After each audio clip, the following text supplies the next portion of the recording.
Yeah, I get it. Okay, we are on the clock, everyone. I will call this meeting to order, DeKalb County Commissioners. Today's date, July 1st, 2024, and happy, what do I want to say? July. 4th of July week. Right. Everybody celebrate our independence, seriously. So Dottie, you're up and going. Hey, yes. And of course, it's a short week, which, every day will be a Monday in HR, at least. That's what we always say.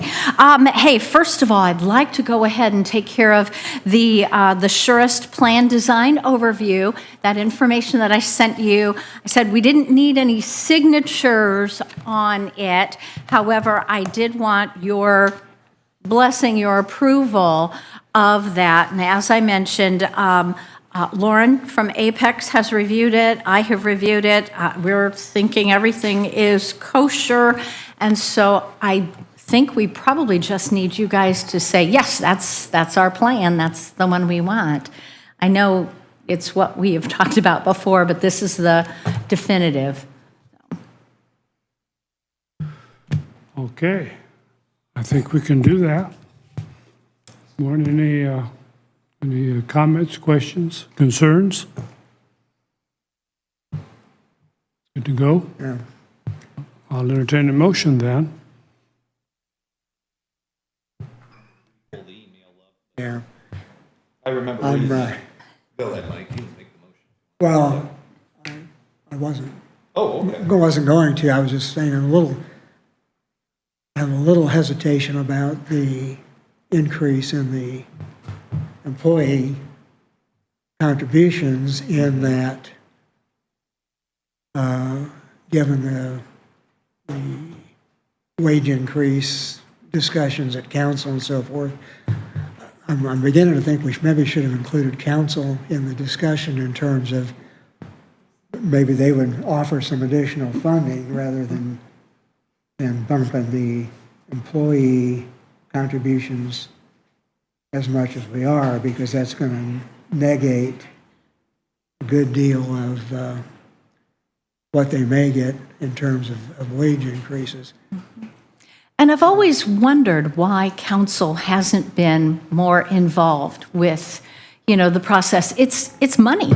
We're talking about more money for the county, more money for employees, and it's just, I think we may have been remiss not to have brought them into the discussion on this time around, particularly since we're running self-insured now.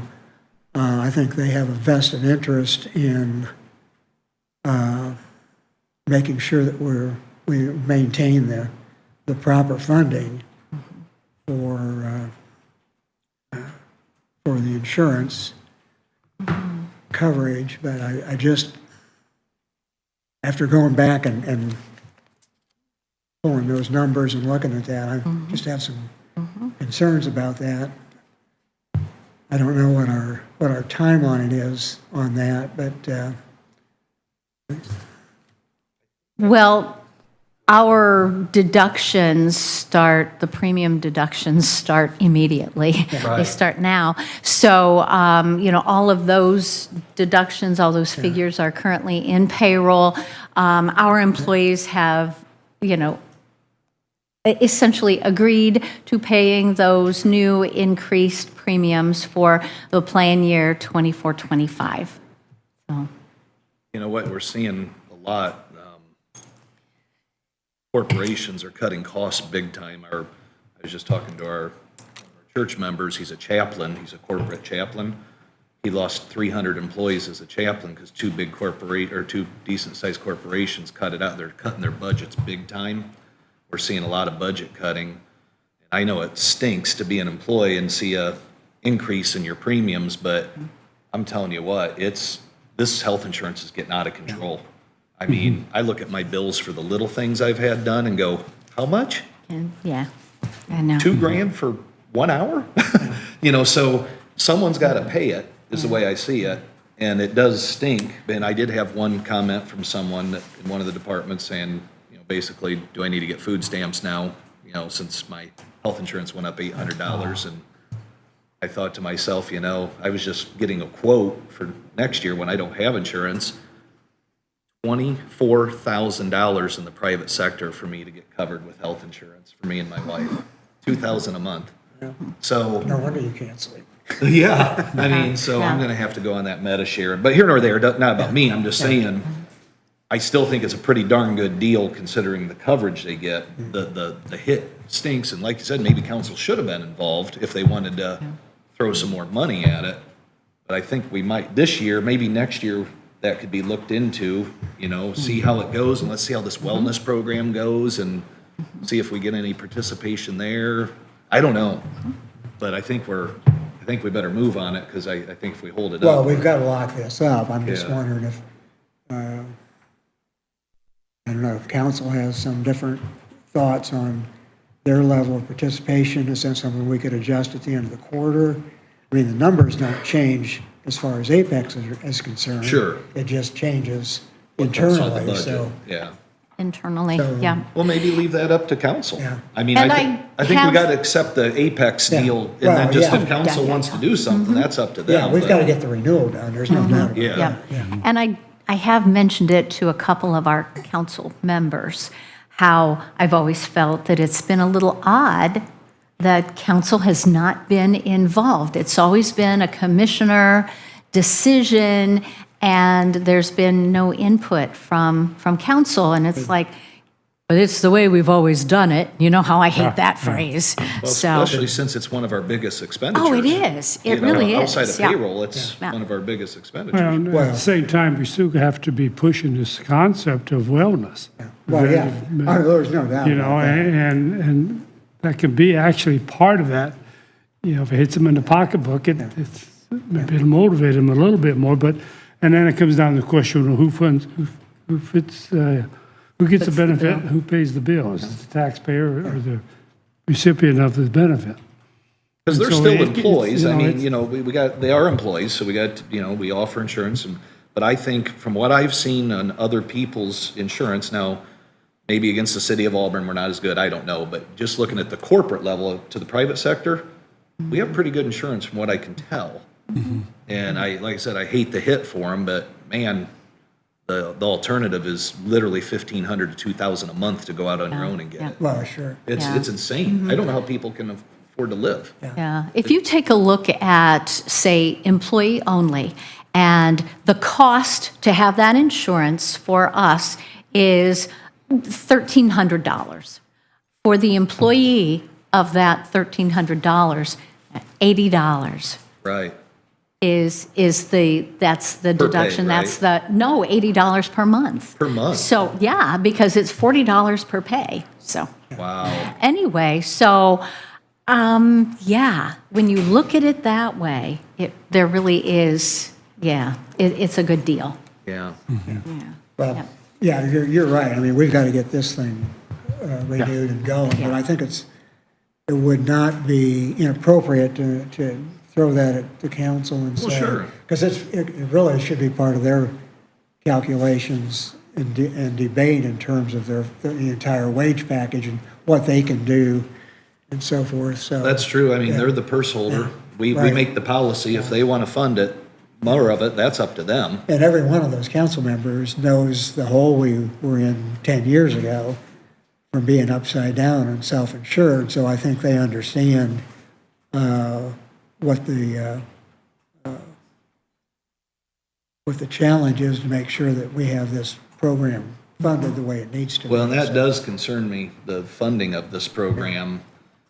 You look at it, we're behind already this year. I mean, those were pretty Yeah. big numbers, really. We're into the hundreds of thousands behind, not 10 grand, 20 grand. Right, This is a yeah. big number. So I think we better stabilize it first, and then we can talk about contributing more to the employee if we need. But right now, we need to make sure this thing gets funded. Well, yeah. And it's still a pretty good deal for everyone. It's just, it just sucks. There's no other term for it. It is what it is, But And if I may, we do have budget hearings that begin next week, so I'll make a note of that and bring it up, just that your Yeah. concerns and Yeah. just. Thank you, Jody. Yep, and just let them know that that. I think was it's a brought good up idea. In today's meeting. council should be active in that. Well, yeah, absolutely. Okay, moving on. Motion?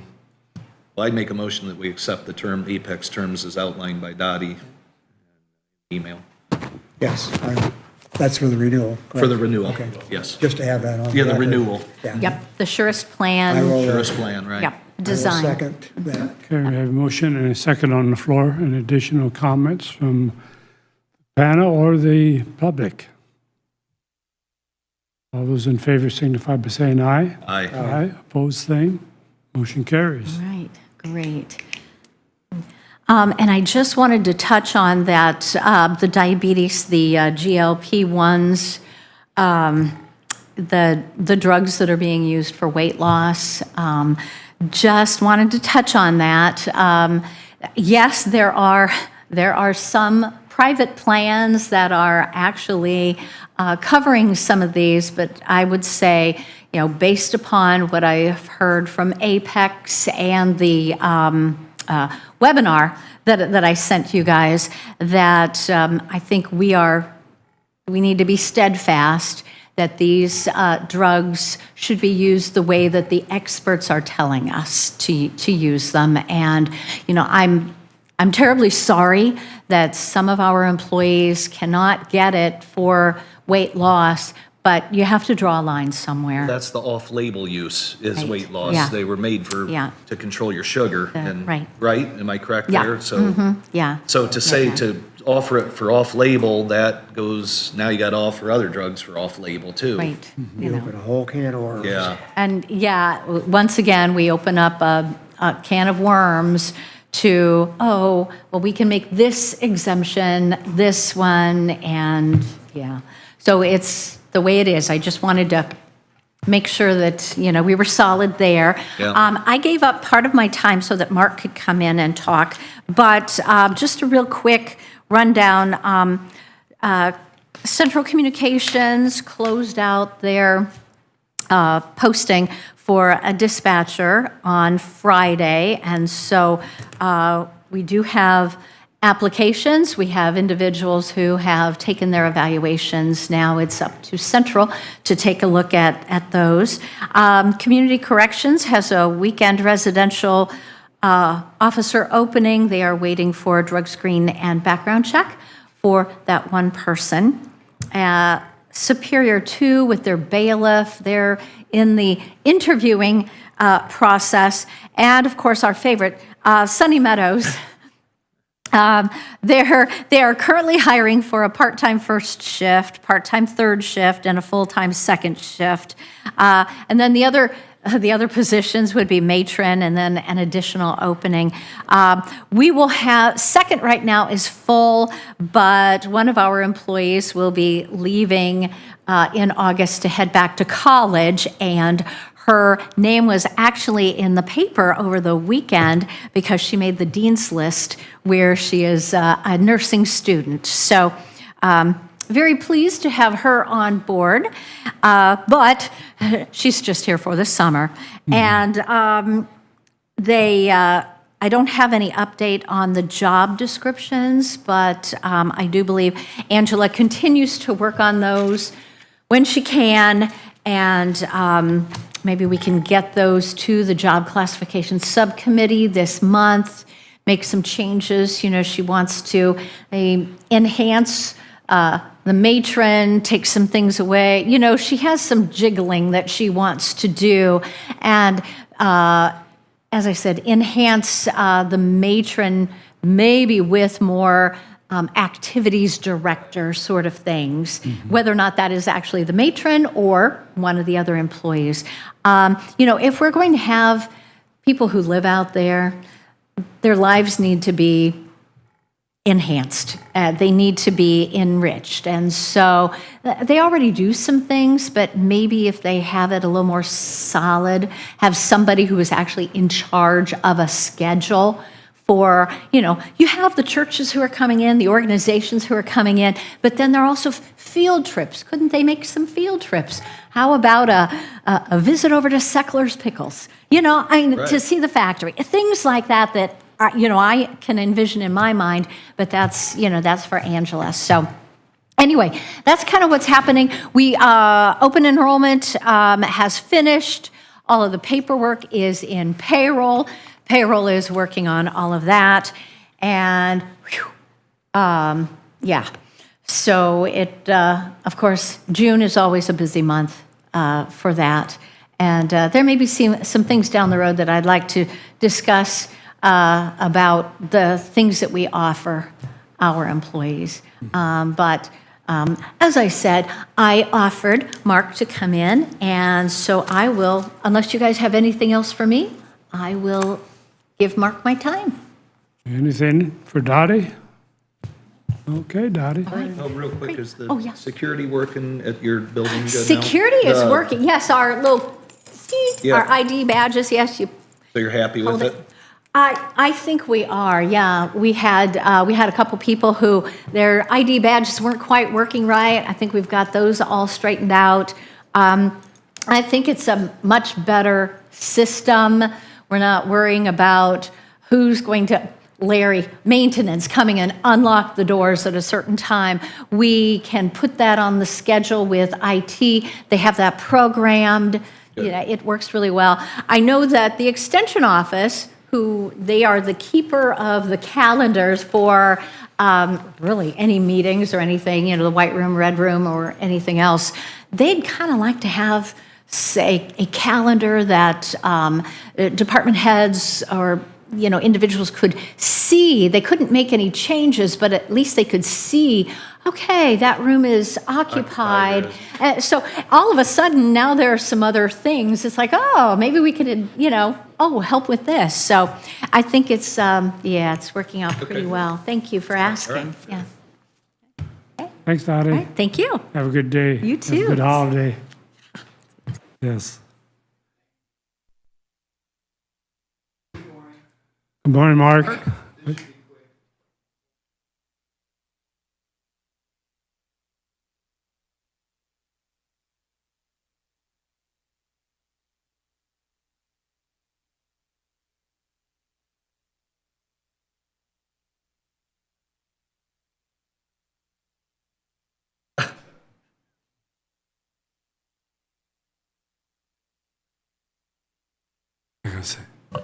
Between the Public Defender Commission and Public Defender Council, people were getting confused as to what agency they were dealing with, so they thought they'd change the name. To be honest with you, I'm still going to be confused as to who I'll deal with, but anyway. So what they want to do is, this won't cost us anything. I mean, we won't have to get another employee or anything like that. We're keeping these stats anyway. We weren't until they asked us, but we can, what they want is, they're trying to figure out, I don't know if you saw where they've been trying for over 25 years now to get reimbursement for misdemeanor salaries. We get the misdemeanors from the state for the felony people and everybody else. So what they've done is, as of today, they're increasing the fees. If someone gets appointed a public defender felony person, there's the judges supposed to assess a $100 fee. Now, as of today, it should be $200. For misdemeanor cases, it'd be $100.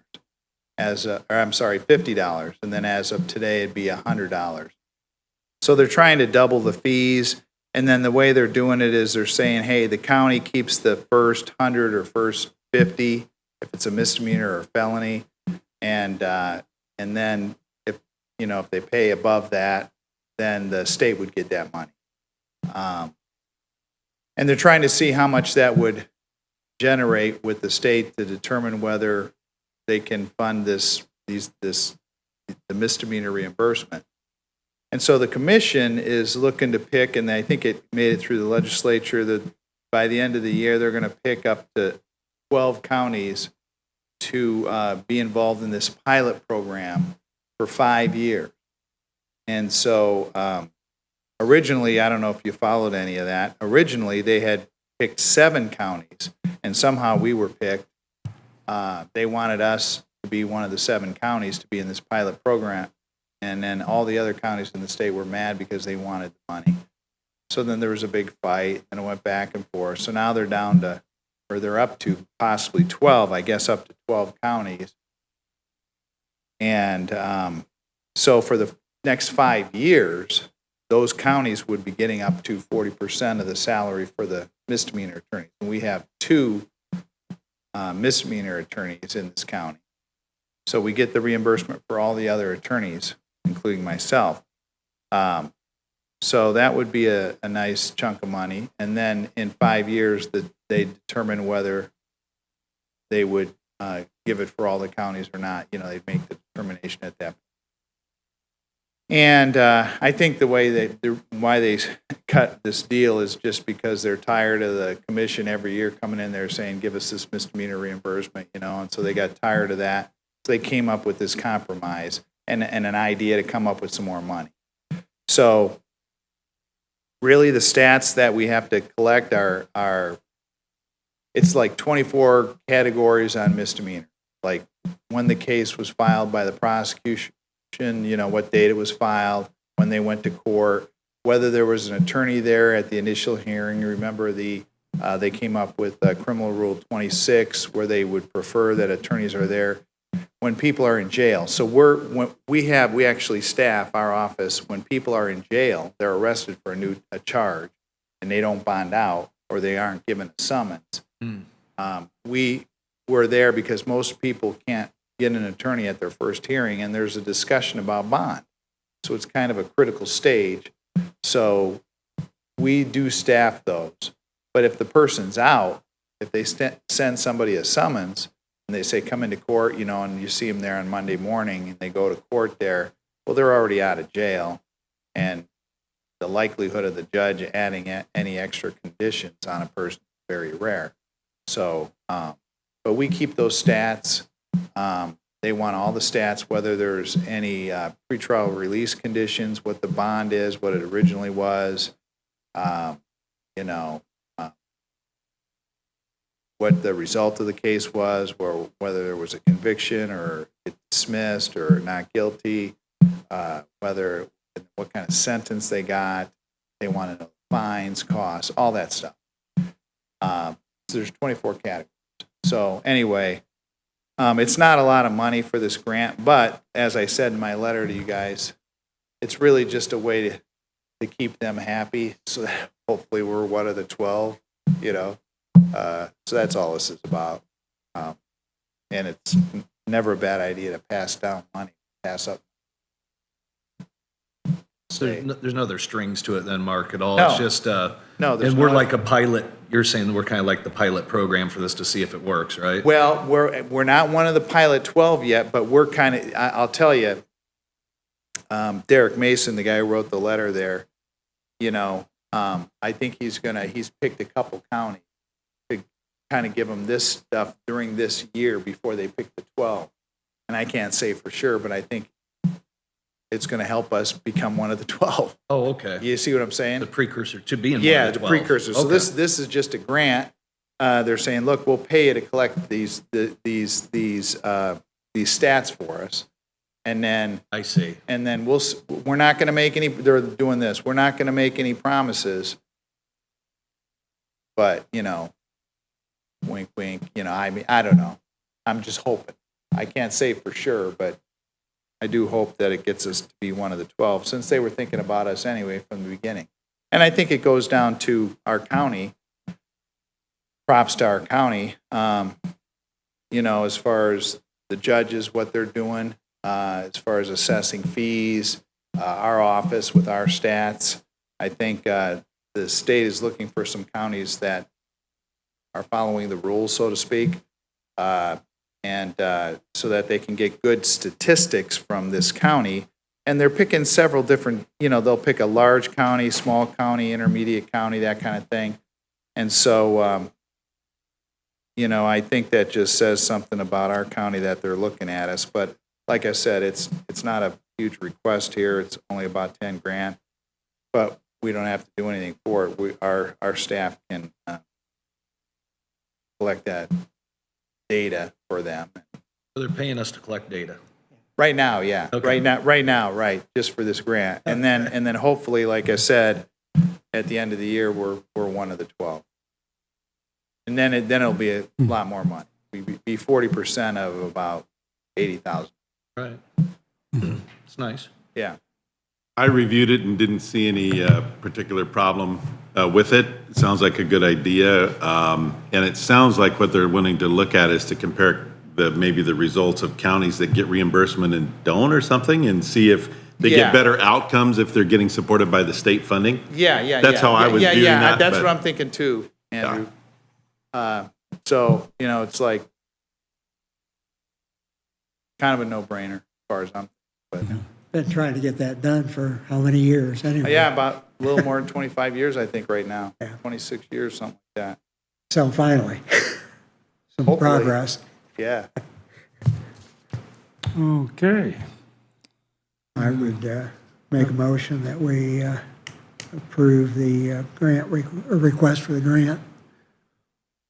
Second that. Okay, we have a motion and a second on the floor. Are there any additional comments from the panel or the public? Hearing none, all those in favor signify by saying aye. Aye. Aye. Opposed, same. Motion carries. Okay, thank you. You're welcome. Good day. You're welcome. Mark, if you could just, once that's executed, if you could send me an email with the executed copy. Yes, I will. Thank you. Okay, real quick, let's jump over into payroll. I'll move to approve payroll. And I will second that. A motion second to approve payroll. Any additional comments? All those in favor signify by saying aye. Aye. Aye. Opposed, same. Motion carries. Claims.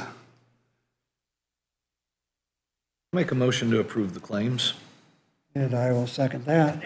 Okay, a motion second to approve claims. Are there any additional comments? All those in favor signify by saying aye. Aye. Aye. Opposed, the same.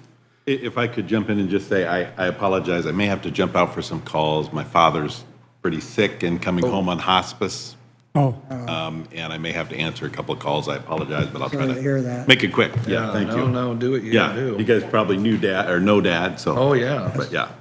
Sorry to hear that.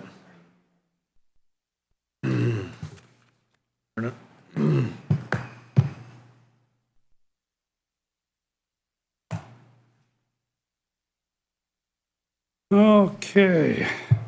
Let's jump into minutes. A chance to read the minutes. I'll move that we approve the minutes. And I will second that. Motion and second to approve minutes. Additional comments? All those in favor signify by saying aye. Aye. Aye. Opposed, same. Minutes are approved.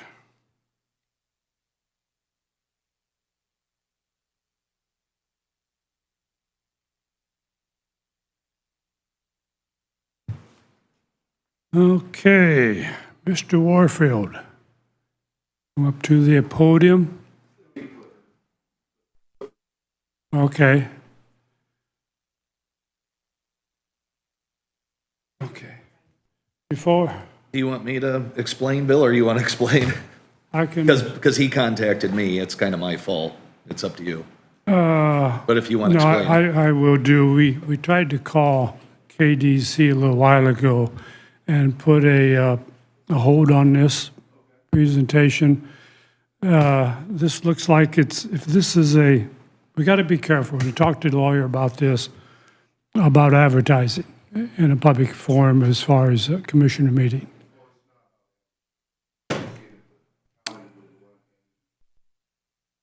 When you come to the podium, And if you wouldn't mind signing in or making sure that blue light's on the microphone. Thank you.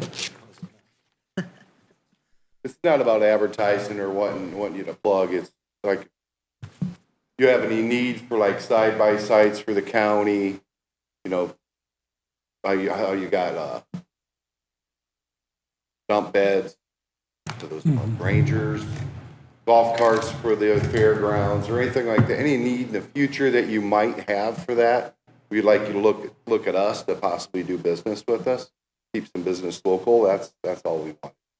and that's fine, and we can surely do that. The problem is the public perception. We are public. We are going on live streaming, so we have to be careful about any form of advertising. It's not exactly. It's how the public will perceive it Right. that we have to be careful with. And And just to clarify, Brent called me and I'm like, yeah, I don't see any problem with it. And then I thought, I didn't even think about it. But the thing is, you guys come in, then every used car dealer comes in. You know, Sure, understand but, that. no, and so I apologize but I'm happy, one-on-one, we can talk to you anytime. Sure. And, you know, I'll read your information. I've known you forever. I'm happy to come and sit with you and talk. I didn't even think about it, so I apologize to you up And front. it's not about advertising, just future, if you have any needs. Right, You'd like to yeah, help. yeah. I just apologize that I can't give you time because I didn't realize that. Thank you. My mistake, so I'll own it. Okay. Mike's not here yet. What else we got? I'll shoot him a text, tell him we're ready for him if, Okay, DCCC Shadow Track On the way. Agreement. Yes, so Shadow Track Agreement, this was submitted by Michelle Fosno. And I'll just read really quickly what she said. She's on vacation this week. So on Monday, she was presented with a contract for Shadow Track and DCC. This is an on-phone app program that provides GPS locations with facial recognition software for vulnerable victim electronic monitoring. Their provider was previously subcontracting with Spot Check for this service and has been planning to switch to Shadow Track already. They were already in the midst of doing that. Unfortunately, a few weeks ago, they lost some functionality with Spot Check and had to make some switch and had to make the switch quickly. So this contract is basically playing catch up with what they had to do to continue the service and make sure everything was seamless. She said that the good news is that Shadow Track will cost $30 per month as opposed to the $40 a month that Spot Check was charging them. So, the way I saw it, she just had to pivot and make Yeah. a change quickly so they didn't lose the service, right? yep, So, yep, that's exactly it. makes sense. And a better deal. Yep, absolutely. $10 is $10. $10 is $10 every month. Okay, That's every recipient, Really right? good Yes. at handling that sort of stuff. All of those things that get thrown at her out there. yeah, she's had a lot thrown at her in that department, Yeah. trying to manage that, and I give her kudos. That was going to be so simple when it first, Oh, it's always simple, it's always simple to start, yeah. and then it gets complicated. Let's make a federal program out of it and really make it simple. Okay, motion to approve? Yeah, I'll move that we approve the Shadow Track agreement for community corrections and just president to sign? Yes, I believe. Yeah, president to sign the agreement. Yep. President only. Yeah, and I would second that. A motion and second on the floor. Are there any additional comments? All those in favor signify by saying aye. Aye. Aye, opposed, same. Excuse me. Motion carries.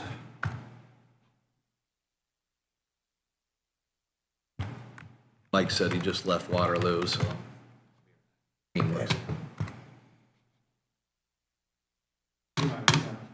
What's that? Up to the president. I'm just a peon here. Yeah, that's right. Not anymore, retired. He's a noble, I'm a serf, isn't that how that works, like feudalism? Okay, on to the landing retirement firearms purchase. What do you think, gentlemen?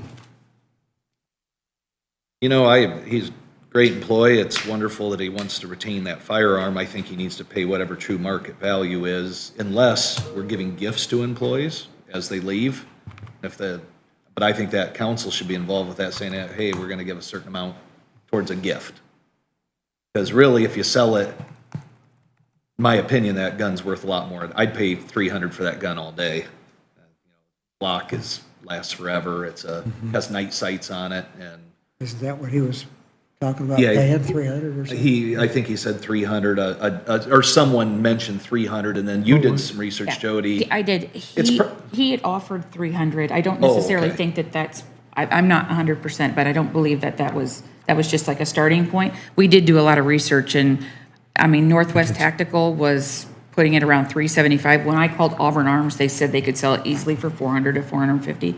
So just to give you an idea. Matter of fact, I think Auburn Arms, for the Auburn PD, they just trade in their weapons and then they resell them and they're in good shape. I believe that's the case. But a Glock like that with night sights and stuff, that's probably, I know we get a better deal being law enforcement, but that's about a $600 gun, I believe, to buy, and they don't depreciate a whole lot unless they're just beat to snot.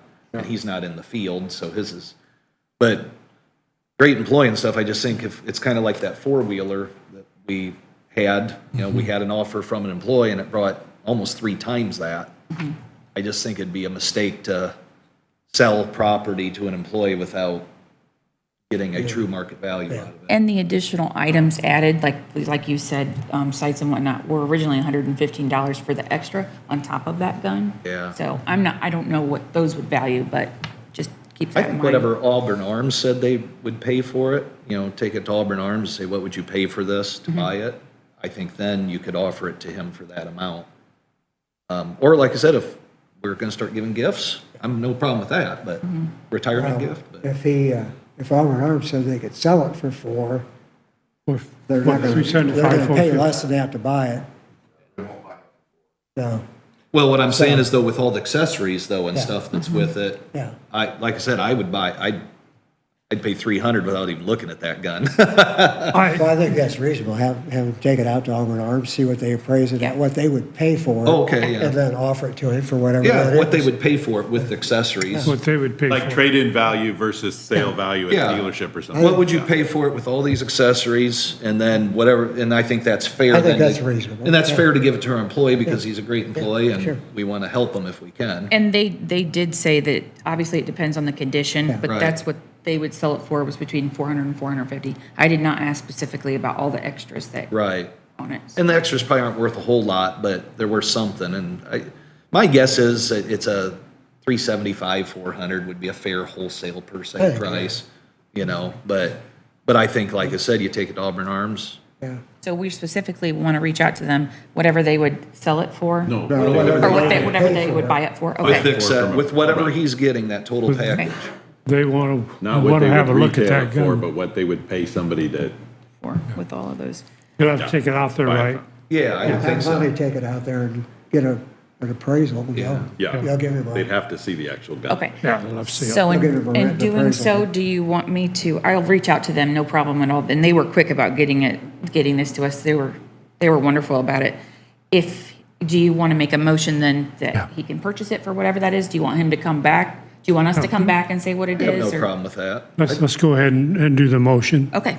whatever they're willing Yeah. to pay and, I'd make a And wrap motion it that up. whatever Auburn Arms says the whole package is worth, whatever he's getting, yeah, whatever they say that they would pay for they it. would pay for it, we offer it to Mr. Lang yes. for the same price. I'll second that. Motion as such? Yep, That's my motion. He's seconding. and Yeah. I second. Okay, motion second on the floor. Any additional comments? All those in favor signify by saying aye. Aye. Aye, opposed, same. Motion is approved.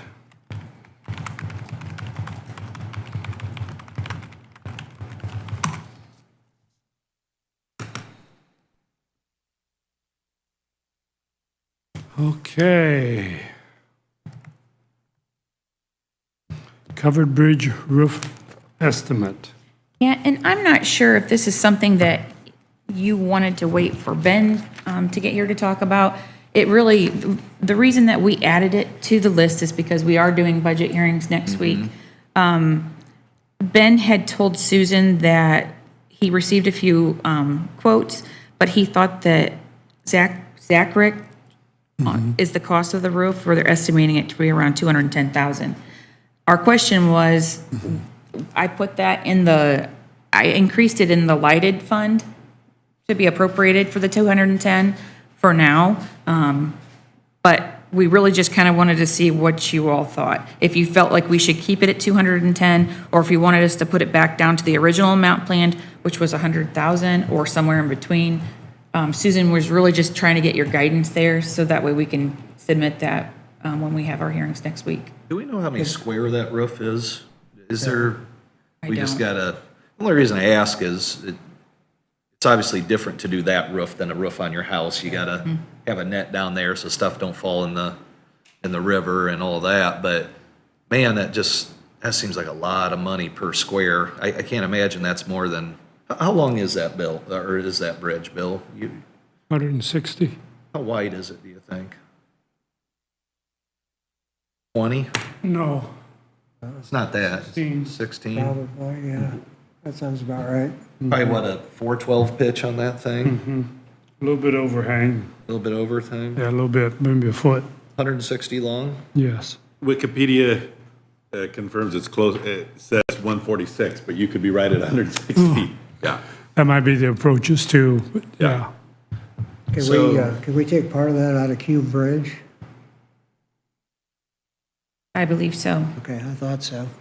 So it's a 2,500 foot structure, basically, square foot. So I'm going to compare it to a 2,500 square foot house, roughly. Times two, By two. probably times two. Oh, yeah, no, I'm just saying as far as, and I think you can do a house on a steel roof pretty easily with that pitch especially. That's an easy pitch for 50 grand, maybe 60 at the most. I have a hard time thinking it'd be 4 times as much, though.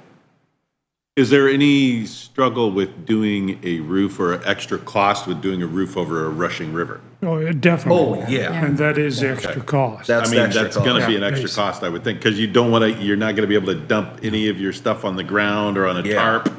What are you gonna do with all the used roofing and? Yeah. And I know that Ben specifically was working with it as I far think as we- keeping the we really should- historical nature of the bridge and, everything is up. We really should take a look at Ben's quotes before Yeah. we start messing with this, so we know what we're talking about. You're not gonna put on 20-year shingles, Exactly. Well, or no. 40-year shingles or something. Hopefully, it's a steel roof. Well, we that. can't, we have to, since we have a grant on that with the feds for preservation, we have to follow their terms and it Yeah. has to stay original. Well, Ben was looking at that. If Yeah, he's he was- getting a quote from Zachary, that means we're okay with the material. No, I'm just saying it has to be approved. Yeah. They It's not gonna be a definitely, cheap roof. no, they're not gonna let you put shingles on it. And he It's may either gonna- know additional details. If you want, we can Yeah. table this until he gets here. I think and that'd be ask best to him. hear Yeah. Ben's Let's input. table it. Yeah. Otherwise, we're just shooting blind. Yep.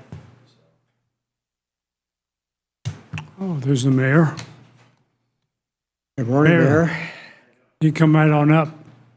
Yes. All right, Mike. Morning. Good, get right in. Yeah, is that light on that microphone? Yep. Okay, Can good. you hear me all right? Yeah, Yes, sir. thank you. All right, reason I'm here, I know we had a little bit of talk. On our county, or not the county, on our city planner in Butler, think about taking that position, a part-time position, still filling that role, but I'd like to look at whether the county be interested in having us sublet or subcontract out our zoning administrator position. I just think that helps us align a little bit better with the, county UDO. We haven't really done nothing on our comprehensive plan. We've been working on that close to 2.5 years, and it's still not done. And so basically tired of kind of kicking that can down the road a little bit. I think by going zoning administrator, we could work with the county, with Chris's office, to get a lot of our zoning administrative responsibilities done. And obviously, we would sit down, if you guys are agreeable to do it, to come up with some type of a fee to offset the different hours or more hours that they're going to have to put in. And just I think it's probably a good process for Butler to go this way and separate the two positions, because here recently, I don't think it's really, from what I've seen, that's probably a full-time position right now. We probably processed 12 to 15 permits the last 4 weeks, so I'd like to get at least a part-time city planner in there, and then alleviate the responsibilities on the zoning administrator. Did the city planner handle the zoning also? Did, yeah. Yeah, that's Yep. what I'm saying. Yeah, that So- was part of So the, you're looking to take that part-time, maybe that position, and then since we're the experts in the zoning field per se, pay us to help you navigate through that, correct? correct. Okay. Have you talked to Chris about that? No, I have not. Okay, all right. Yep. You're being blindsided, Chris. No, because I did talk to Mike about this. I said, present what you're thinking. We're trying to think outside the box of if we have assets and they're willing to pay us, but do we have the capability, you know? Is that 12 or 15 permits in the last month? Is that an average load for ILPs or? I couldn't tell you on that, Mike. I'd have to go back and check, but I could get that number for you to see what an average month is for us. So we take care of doing, basically Butler does ILPs for anything. New roofs, new electrical, new plumbing, remodels, any of that. So we Roof? take, yep, Really? Like So a we- roof replacement? yep, Really? Auburn doesn't do that? no. Okay, all right. We do in the county though, too. Yeah. If you're Okay. getting a new roof, you gotta get a Really? permit, yep. Yeah. I didn't know that. And you've been here how long?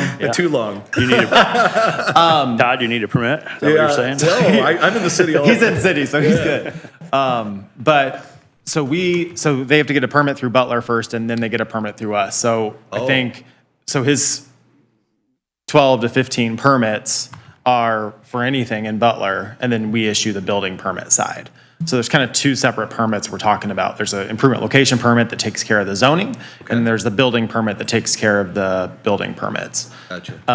As far as this goes, I've heard rumblings and I've talked about it a little bit, but I think Mike and I should probably sit down, Mayor Hartman, sorry, should sit down and talk about, and Todd, I think you too, since he came to you, Yeah. and see what it is exactly we're wanting to do as far as the planning and zoning side and the city planner side. Is it something that the county would not take over per se, but, you know, we're working on our comprehensive plan as well. So I didn't realize that your comprehensive plan has been going on for that long, but I don't think that I could take on doing the comprehensive plan Right. for Butler and the counties.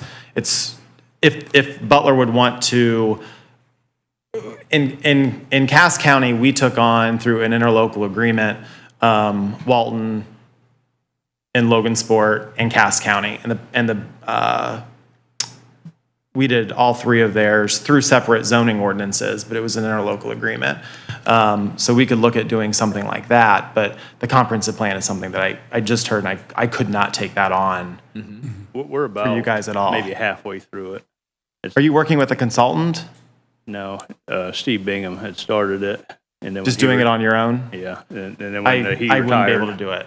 I've That's something seen I the would not be able to do. comprehensive plan that the county's talking about. We just interviewed a number of Yeah, consultants. I'm 4. on that committee too, and I'm telling you that the plans are really nice, sharp-looking marketing material, as well as a plan to help you go the next step and grow your town in the right ways Yeah. and in the right directions.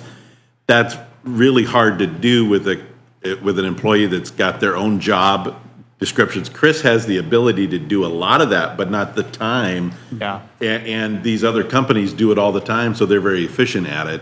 Mike, you're not asking for us to write your comprehensive plan, are you? Well, it needs finished. Oh, so you're asking also for us to finish that? I thought it was just the zoning, handling the zoning issues. It's almost impossible to do a Just as an proper employee of a comprehensive county plan or without city. an outside Yeah. Maybe I consultant. misunderstood. And you. maybe we can ask for some direction on, to get it done as far as Yeah. a consultant or something Yeah, like that. I think you need a consultant. 'Cause it's not cheap to hire those consultants. I mean, to have someone step in, it's hundreds of thousands of dollars. Well, Well, maybe for No. butlers, it might be, it's not. No, I mean for Less the than that. county. Didn't we look at quotes of, We're getting proposals by July 10th Yeah. for 2 of the 4 that we, what are we anticipating there? I mean, I've heard anywhere from ranges from $90,000 to $150,000. That's what I'm saying. It's in So- the 100,000 range or so. I Yeah, believe it will end up being that. yeah. But if you don't use an outside consultant, you end up with what you pay for. Yeah. Oh, no, I'm not So, saying yeah. it's wrong. I'm just saying it's big money. It's Well, yeah. it's not $5,000. But and if it's you, not really, I don't see how it'd be possible to do well with a current employee that's got current job responsibilities. Like Yeah. Chris Galmer could I think- probably do a good one, but that would be a full-time job for a year or I something don't for him even, to I do. don't want to put I myself would, down, but I don't think I could even do a good one. I It would be argue- hard. It would be difficult to Because he's do. not doing it all the time. He's got the knowledge, but he's not doing it all the time with the templates and all that. But if it's looking at, if it's doing the zoning side for Butler, that's something that we could take on. It's not something that I wouldn't see, but, you know, looking at their zoning and seeing, you know, we do this for our plan commission all the time. Sorry, Bill. Do this for our plan commission all the time, where we bring proposals forward to the plan commission, potential changes, things like that for the UDO. But, yeah, Okay. I think we just need to sit down and muddle through what it is exactly we're wanting Yeah, I'd be in favor of that. and try to work something out. What cities and towns do you do other than just DeKalb County now? Do you handle like St. Joe? Corona. Yeah, we do, St. Joe does their own ILPs. We issue they do like maybe one permit every 6 months or something. Right. But Spencerville, Corona, Corona, I thought Spencerville's you not did incorporated, Corona. but Corona is the only other incorporated town that we do zoning for. And they're incorporated in our UDO and our Okay. comprehensive plan. Okay. And my thought behind it was if Butler's overwhelmed by, hey, we need this full-time position for something that's really not full-time, and we have the extra capacity, if we have it, and we get paid for it. Yeah. Just in case we would have to then pay more for. Yeah. I have no problem with that, sharing some responsibilities. The comprehensive plan, I didn't realize, and maybe you told me, I completely. Well, like I but- said, we're probably halfway through as far as running that past the plan commission, so I don't think we're to the point where we have to put it out for a consultant. No, I think we need to get through our plan commission where they agree with it, and then we're done with it on our Yeah. side of it. When you So- say halfway through, what do you mean by halfway through? Like it's halfway written? Done, but we've been reading through, the plan commission has been reading through it page by page, making some changes. So you've written it. So it's actually written? Yeah, it's written, yeah, so it's not like we have to go, I guess, to a consultant. Okay, It's okay, written, we're sorry. just going through I and thought you changing the meant- language. I thought you meant it was only halfway typed or something. No, Yeah, no, yeah. no, I'm sorry. No. Okay. You're in the you're doing Approval analysis of it and Yeah. changes and. Yeah, I think the plan commission got probably halfway through it when Steve retired in beginning of 2022, and then Vivian took it over, and we're about halfway through it. We didn't know where Steve left off, so we started back over again, so now we're halfway through it. So technically, we've been through half and half, been through one time, but we're Right. still only halfway home. Okay, well, I think it's a I think it'd be discussion. something that we could look at and then revisit in 6 months. Like, you know, if it's something that because I think there's probably some work that needs to be done on the front end to get them going and get them going quickly. I don't know how, Would you two lax mind they if I are, but- had a lunch with both of these guys and just discussed it and then, you know, bounced ideas at least? Certainly nothing wrong with that. That's Yeah. nothing inappropriate Well, about that I just kind want to of make meeting. sure, yeah, if you, I'm happy to sit down with both of you and Okay. bounce some ideas Okay. on each other and sounds good to me. in an hour's time. You owe me lunch anyway for a long time ago. I do? I thought you owed me. Nope, you owe Oh, me. okay, all right. You You can guys, send that one to mediation guy. Who owes each other lunch? Yeah. you guys work- $200 an hour yeah, mediation. You guys work it out who owes lunch, and I'll just be there. All right. Yeah, let's Sounds do good. that though. If that works for you, let's get together Okay. and have some lunch. and Okay. We need to talk Okay. anyway. Sounds good. All right. Thanks. Thank you, for Mayor. letting me speak about this. We'll get back with you. All right. All right, Great. sounds good. Thank you, Mayor. Got a little gap here. Is there any comments from the public? Anybody like to make any comments from the public? Not a problem. Thank you. Okay, Cheryl, you are up.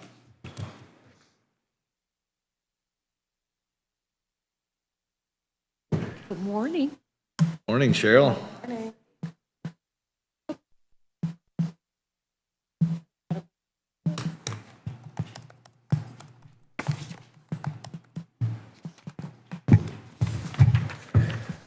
Well, it's good to be here and go over some of the stuff. We have some information on what has happened since we accepted the funding, but then I also have the budget for next year, which we're going to go through.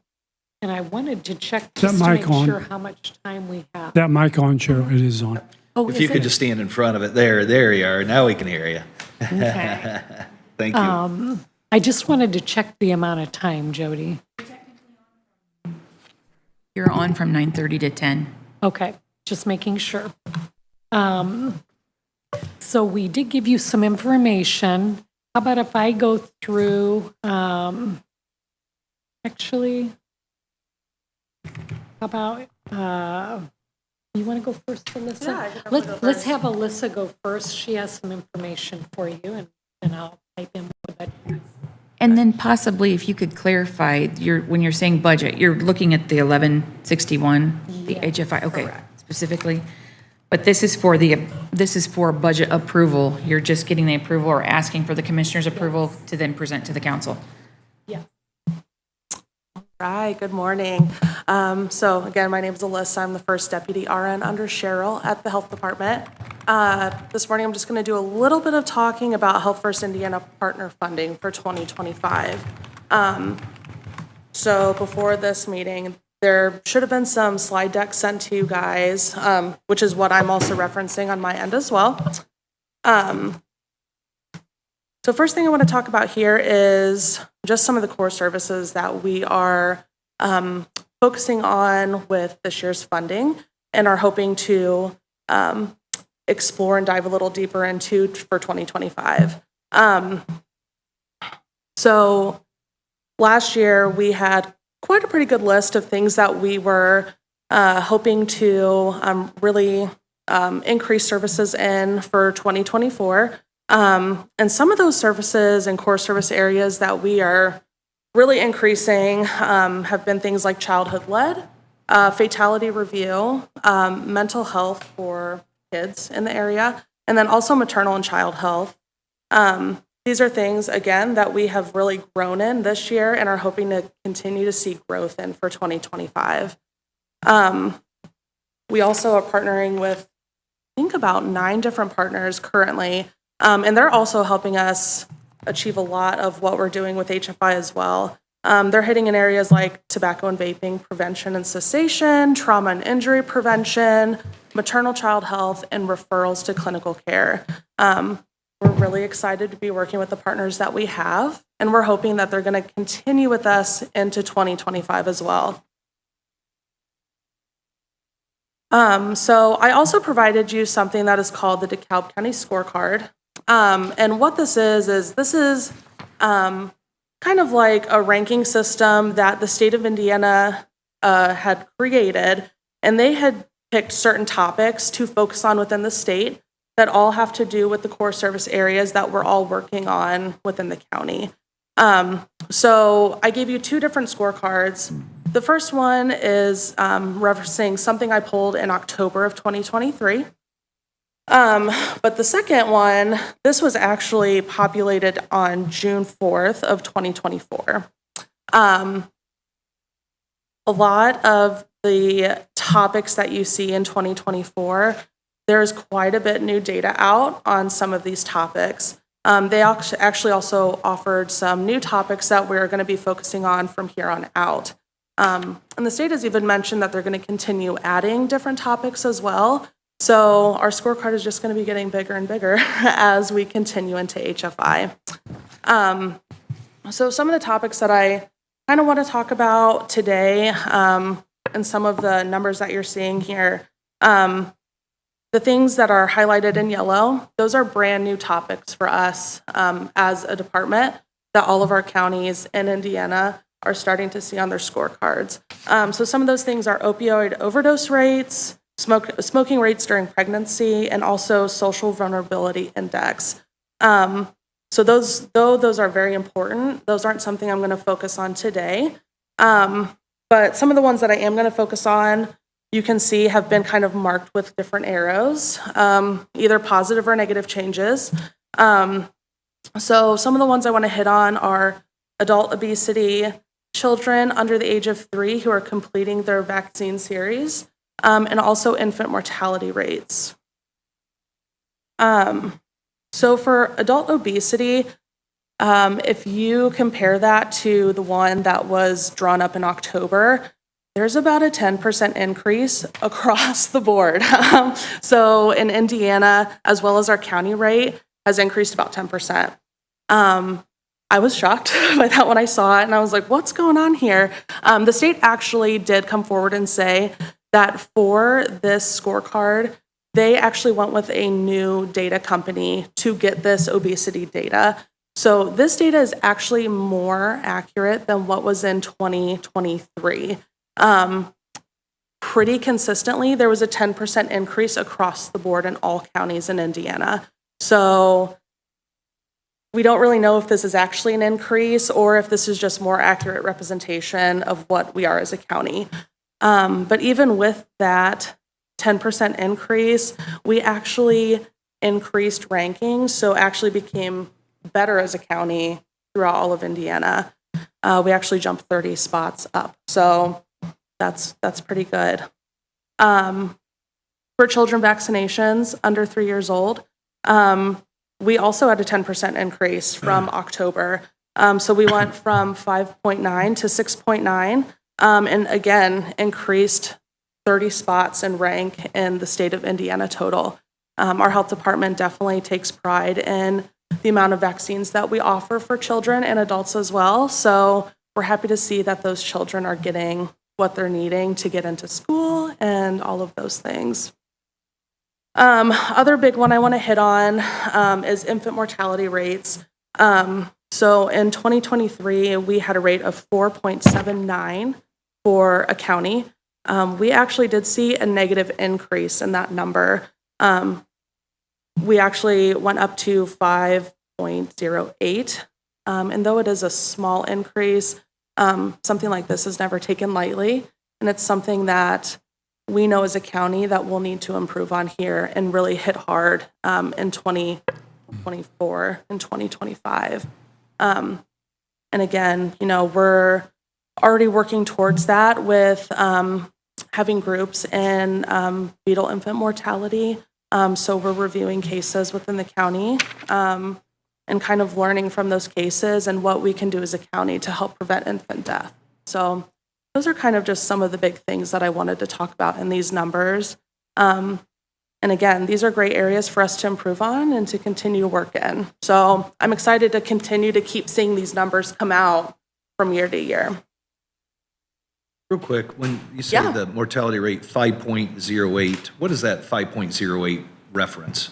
So this 5.08, are you just talking about like what is? Is it 5 children out of the county per year? No, I think it's like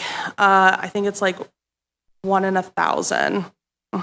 Okay. That's what they're looking at. So 5 out of 1,000? I believe that is. Really? I'm pretty sure. I'll have to double check on that number, but I'm pretty sure that's how they calculated it out. I can send that to you. Same with the opioid rate then? So anything that's not a percentage everything that's not a percentage, that's kind of how they're looking at that. Okay, all right. Yep. Of 1,000. And like I said, I can double check on that and I will send you that information if I was incorrect. So, yeah. If that's correct, you don't need to send it to me. Okay. Just to send it to me if it. Perfect. if you- I can definitely do that. That makes sense though. Yeah. Although I don't like, that's a fairly big number if you think about it. It is a big number, yeah. So, I know that we're still playing catch up because these numbers obviously aren't representing 2023. We're looking into like 2022 because we're still looking into our data for 2023. So we could still see a change, whether positive or negative, here coming up in the near future. So as data becomes more available and is finalized, these numbers could change. Gotcha. Okay. Thank you. Yeah, absolutely. I have a question. Yeah. Doubling back to infant mortality rate, I assume that's post-birth? So this is from 35 weeks until 1 year. 35 weeks. Yeah, and this is in utero. Yeah. So these are people who are stillbirth, who are having stillbirths. Okay. And they could be preterm, but we're looking at it from like a certain week or month while the mother is pregnant. Yeah. Okay. Thank you. Oh, yeah, no problem. So next thing is the funding timeline. July 1st, today, we are heading into total chaos. So we are actually opening up our application to the public today. I've been very busy, created the application for our current partners and future partners as well. I also created a website that gives more information on the funding in general and just kind of what we are hoping to do with this funding as a county. So busy at work doing that. We're going to have quite a few presentations to different people. I'm here presenting to you today we'll be talking with the council and the board as well about what our plans are for 2025. We'll be reviewing these applications from here until about October and also doing interviews with our partners as well. Once our application period is closed, we're going to kind of sit down together between like September, beginning of October. We're going to start kind of finalizing what those final awards are going to look like. And then after October 1st into the end of December, we'll start offering out these grants to our partners in hopes that they accept, and then getting the proper documentation so we're able to pay them out and make sure that they're fulfilling the needs that we need from them through 2025. Last slide that I have is just talking about the partner funding for 2025. And these are all just kind of estimated numbers of what we are thinking we are going to be able to award the people that we are currently working with now. So you do see that there is a total award amount for 2024. This is what we paid our grantees for the work that they're doing this year. How we came up for the estimated amount is we actually took the total and we took 70% of that total for 2024, added it to that number, and that's how we came up with that estimated amount. So a lot of these partners are seeing quite an increase from what they're getting for 2024, for what they got in 2024. But we are hoping they're not just seeing an increase in money. We also want to make sure that we made clear to them that we want to see them increase in their community outreach as well. So they set goals with us this year in 2024. We want to see those numbers increased and make sure that they are doing a little bit more with that funding and they're able to do and get out into the community a little bit more than what the funding they have this year. So currently with our partners now, we have about $296,000 slotted out to go to these current partners for 2025. But we also have about $50,000 set aside for additional partners that we could welcome in this year.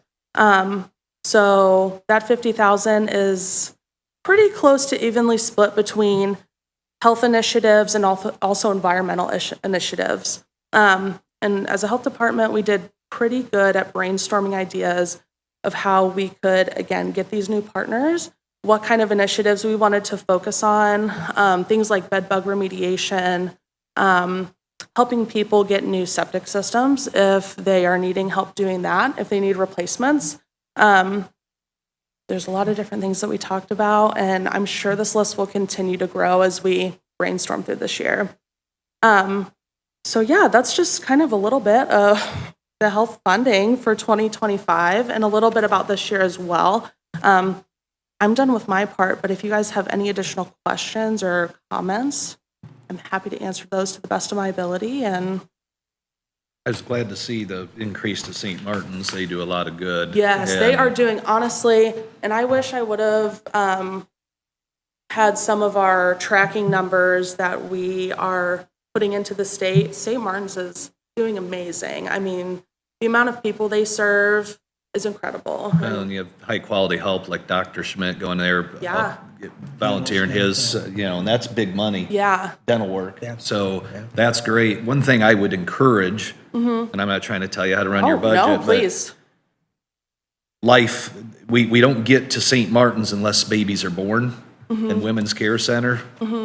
With those ultrasounds they show and then offering prenatal care. I mean, they tell, hey, don't smoke, don't drink. I mean, this is your baby. They change the mother's heart there. Yeah. So we never get them to St. Martin's unless they're born to start with. Exactly. I think $5,000's way too low there, just to be honest with you. And the crazy thing is that they only wanted to buy like car seats with their funding. They didn't even want help seeing the moms that they're seeing, and they're still Really? providing us They're so well data. funded already. Yeah. Yeah. And so they're still providing us data on the mothers that they're actually seeing, even though we didn't even provide them funding for their services. So, I mean, we are loving working with them too. They're doing such a good thing. And I'm hoping that we can kind of get into more facilities like Women's Care Center, I think that would be huge for this county. The only reason I mentioned that, I know a nurse that worked there, and she took a better job with less hours for more pay. Yes.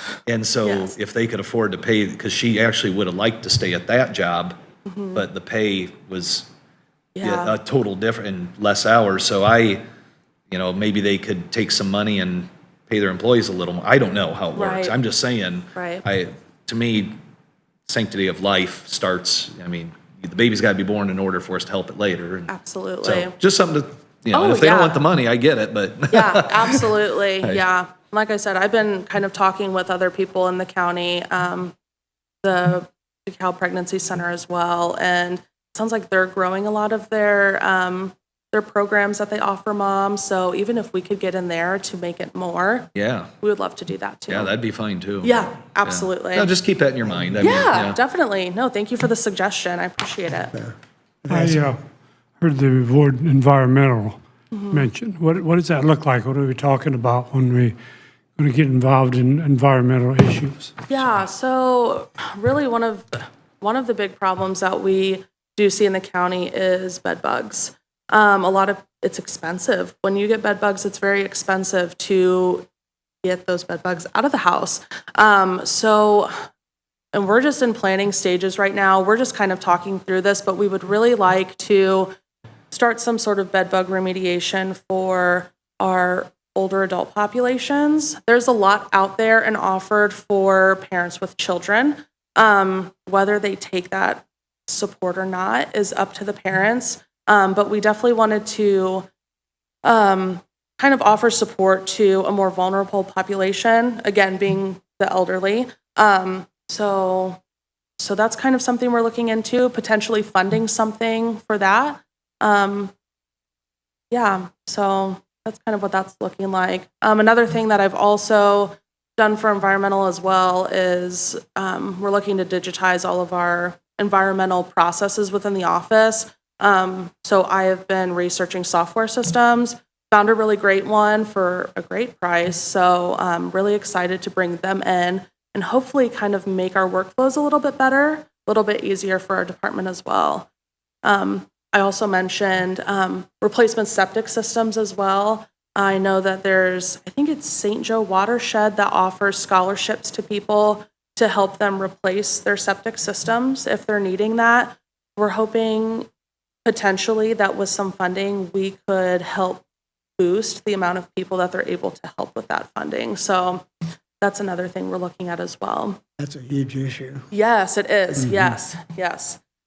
From our environmentalists, I heard that, water is something that we are constantly dealing with. So that is huge. I think it's worth noting, I think. Oh, yeah. That we have 92 out of 92 counties opted into the program now. Yep. And nobody opted out. Right. So I've had an opportunity to talk to probably commissioners from probably 75 of the counties fairly recently, and have not heard a negative word about state pressure or anything else. Yeah. That's good. Yeah. It's been good. An opportunity to meet with Dr. Weaver last week Yeah. in a seminar, and they're really, really pleased with. So I expect that this is going to get reauthorized for the next budget session. I think so, and I hope so too. It's a great program, and just again, like you can't be happy enough with just dumping money into the health of your community. That's so huge. So, yeah, we're really happy we're a part of this. Good job. Thank you very much. And I don't know if Cheryl has anything to add at all. Sorry, talk to your ear off, but I think you Cheryl- just explained the whole thing, Cheryl, just to go in there. Yeah, good job, right? I tried. I do have the financials. I was going to go through those with you.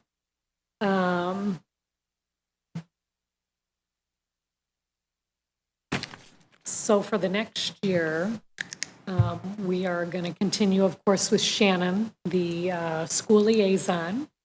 We have her in here with her benefits. The operating supplies will be the A1Cs and lipid panels that we do that will be helping with the county employees along with the public, as we always have in the past. The incentives, these are things that we purchase for the schools to help the nurses be able to service the children. Lots of things this year that we've already done and we're going to continue are the albuterol medications and the spacers for that. They need winter clothes. We've purchased underwear. We've purchased everything that you can think of, probably, just to make sure that when the kids come in, if they've got an issue, they have something that they can put on and be safe, continue school. But this continues to change. We've also, this year, Shannon has taken the training to be able to do the CPR classes, and she's going to be training the nurses and the school teachers on that. We're also looking at doing the Stop the Bleed, little tiny kits that are easy to manipulate in case there would be an emergency need for that. Yeah, so that fund, it's been very, what do I want to say, rewarding to look at the money, just like Alyssa said. This was such a huge undertaking, but we are already seeing the fruit of it. We are getting a lot of work done. The relationship with the schools is doing great. Shannon is also has been researching and providing speakers for the school nurses in areas to talk about areas that they are working in every day to keep them encouraged and help them feel supported. The medical supplies, these are vaccines and any supplies that would be utilized for an emergency situation. That would be like our emergency meds in case a child would have a reaction to a vaccine. So we keep those medications on hand.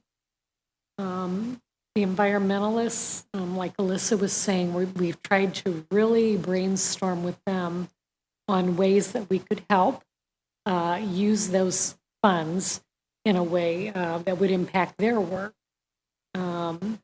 They are looking into doing more mosquito dunks. We also talked about helping Sunny Meadows remediate with bed bugs, like giving them the supplies so that they would be able to take care of that more on their own, get it started. There's also different types of equipment and supplies that they need, and we've provided for that. The meeting supplies, that is for the preparedness exercise that we do, where the vaccine drive-through clinic for flu. That is included in there, plus meetings and trainings. We're doing a whole lot more of that as we pull in more partners in the county and find more needs. The supplies listed here are for car seats for the Women's Center. They are distributing them to the little kids that come through.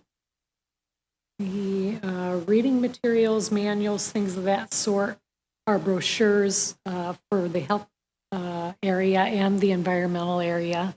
We're trying to be more out there and let people know what we're doing. In the past, we've never had money to spend or didn't have it budgeted for trying to let people know what's available to them. So with this funding, we're making a big effort to make sure that we are going to get information out to people and let them see where they can go for different services in the community. The software, Alyssa did an excellent job. And I should mention to you, she went to several counties, spoke to several counties. When we first looked into this, it was going to be upwards of $100,000 that we were hearing from some of the counties to be able to get software for our environmentalists. And we need this software. We want to make sure that they are able to start getting everything stored in the computer so things are much easier to look back on if necessary. This software we found, I don't know, what did it come out to be? Maybe $12,000 the first year? Just the first year, it's going to be $12,000. After that, depending on how many years we contract out in advance, it will be between $7,000 a year. So. And it's exactly what the environmentalists wanted. They were involved in all the discussions, and it's going to cover their work in a wonderful way. St. Martin's, we've already talked about that a little bit with Alyssa. They are doing a fantastic job. Very happy about that. Parkview is working on the tobacco cessation portion of our funding. They're also providing bike helmets to people. They have like a bike safety thing that they do. We're going to help with that. Drug-free DeKalb. They are also working on a comprehensive plan to decrease and cease tobacco use in youth and adults. We're trying to work with them to get some things initiated in the schools. Hopefully, we can start getting to the kids early on, educate them about the effects of the smoking, and catch them before they get hooked on those products. The Children's First Center, these folks are really busy too. They are doing some wonderful things. They have a car seat shake and baby program. They're giving out pack and plays. They're doing healthy families, nurturing families and community partners to help support families with young children. So this is a wonderful outreach. We feel blessed. We have been approached by wonderful organizations, and it's going fantastic. The Macmillan Health Subgrant, they have an app that they're making. It's a lot about maternal care, mom and baby care, I guess I want to say. Just trying to bring people together who are in the same stage of life so that they can support one another. The Garrett community, that is for the, oh my gosh, it's the community center in Garrett, and my mind is blank all the time. Jam Center. Yes, we have a different name in here, but it is the Jam Center. They're wanting to be involved in initiatives, health initiatives. So we are funding them.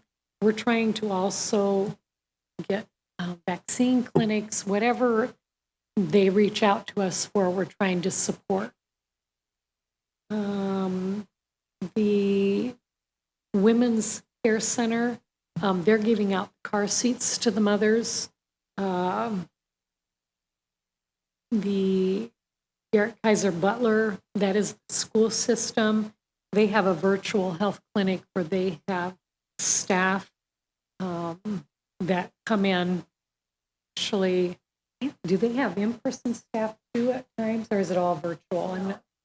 Okay, all right, all virtual.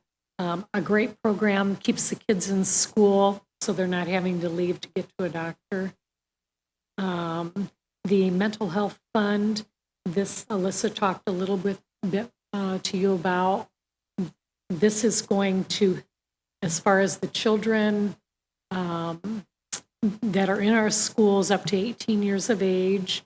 If they're on Medicaid, they have their mental health services paid for. If they have insurance, they may have a deductible that needs met. We will pay for the visit to help them get the service wherever the gap is. This money will be used for the gap to make sure that everybody gets the services that they need.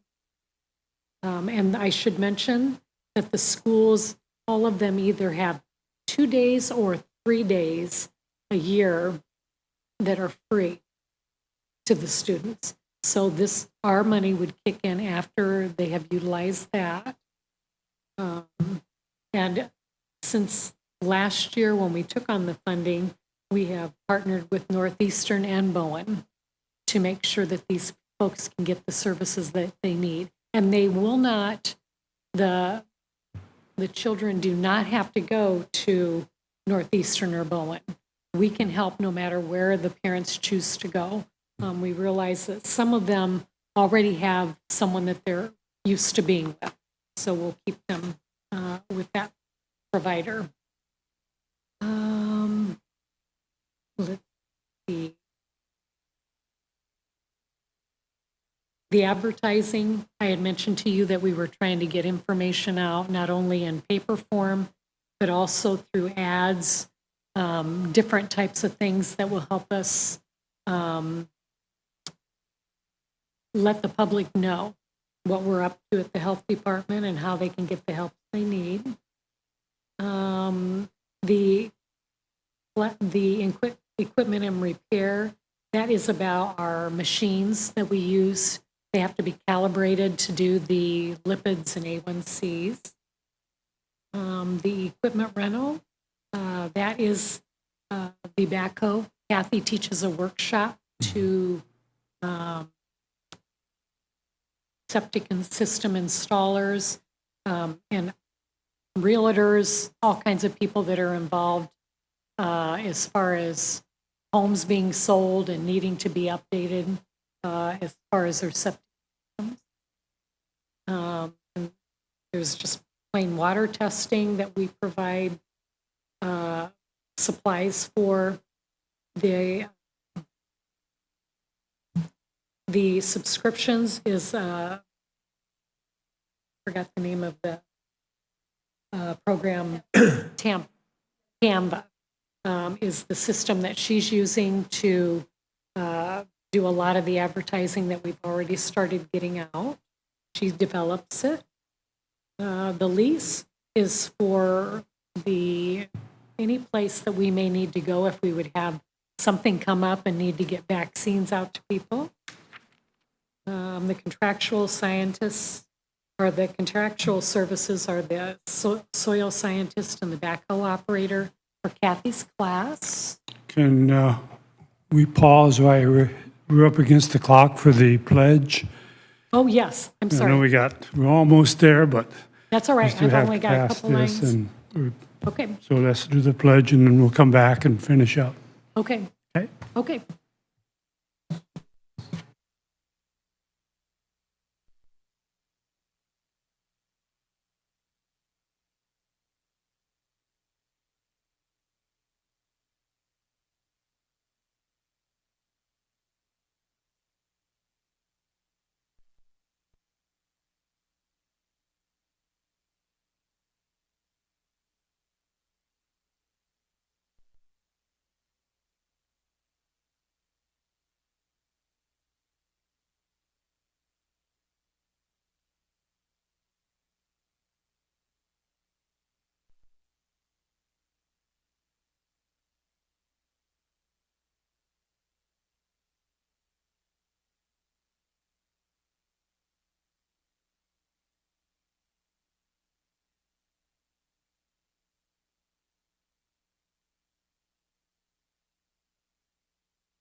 Mic's on?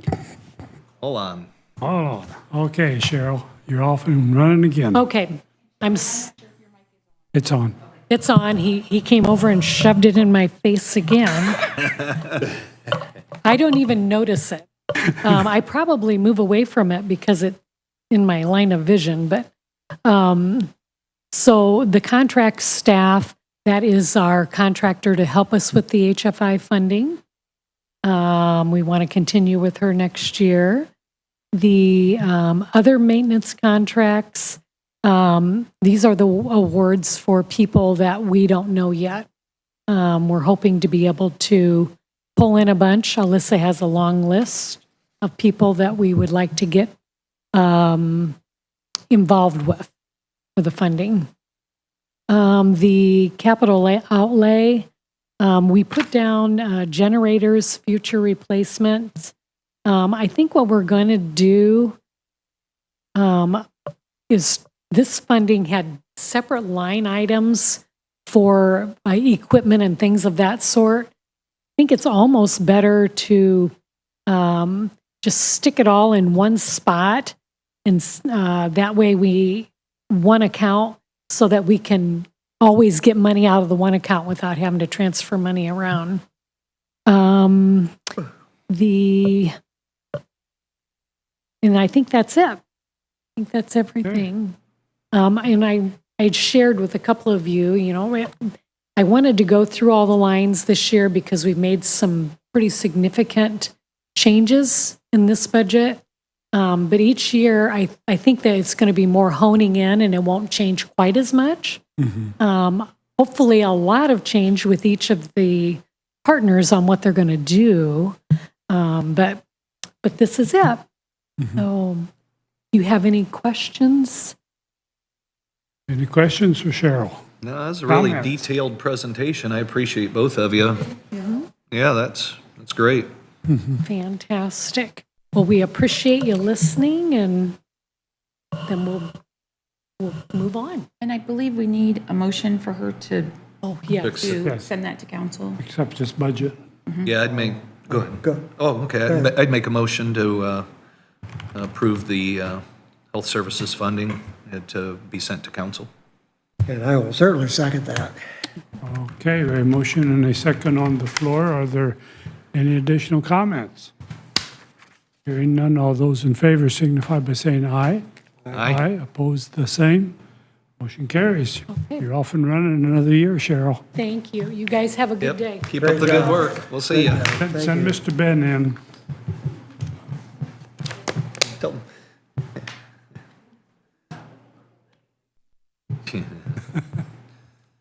Such a schmoozer. I was thinking the same thing.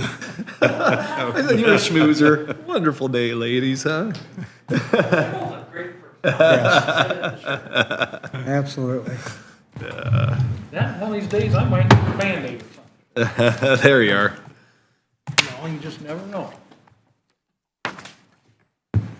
What you got for us today, Ben? Well, I got one thing you need to sign for a bunch of money for me, if you would. Oh, can't do that. Receive money or spend money? A little bit of both. Oh. I brought up 2 copies if you'd like to sign both, that way the auditor can have one. Community Crossings Matching Grants opens Friday, July 5th. I won't see you guys again until 15th. Right. So I'd like to go ahead and get this signed today. This is the commitment letter for the matching funds for the project. We're going to commit that we match up to $549,551.70 for the 3 projects I have listed. We are going to do County Road 35 from Auburn Drive to the County Road 72. That'd be my priority 1. County Road 72 from 327 to Allen County line. That'd be my priority 2. Then I want to continue on our County Road 60 project from 327 to State Road 205. That'd be our priority 3. So the state has increased their matching grant this year to 1.5 million. So I am seeking that. I'm just over I'm basically 2,050,000.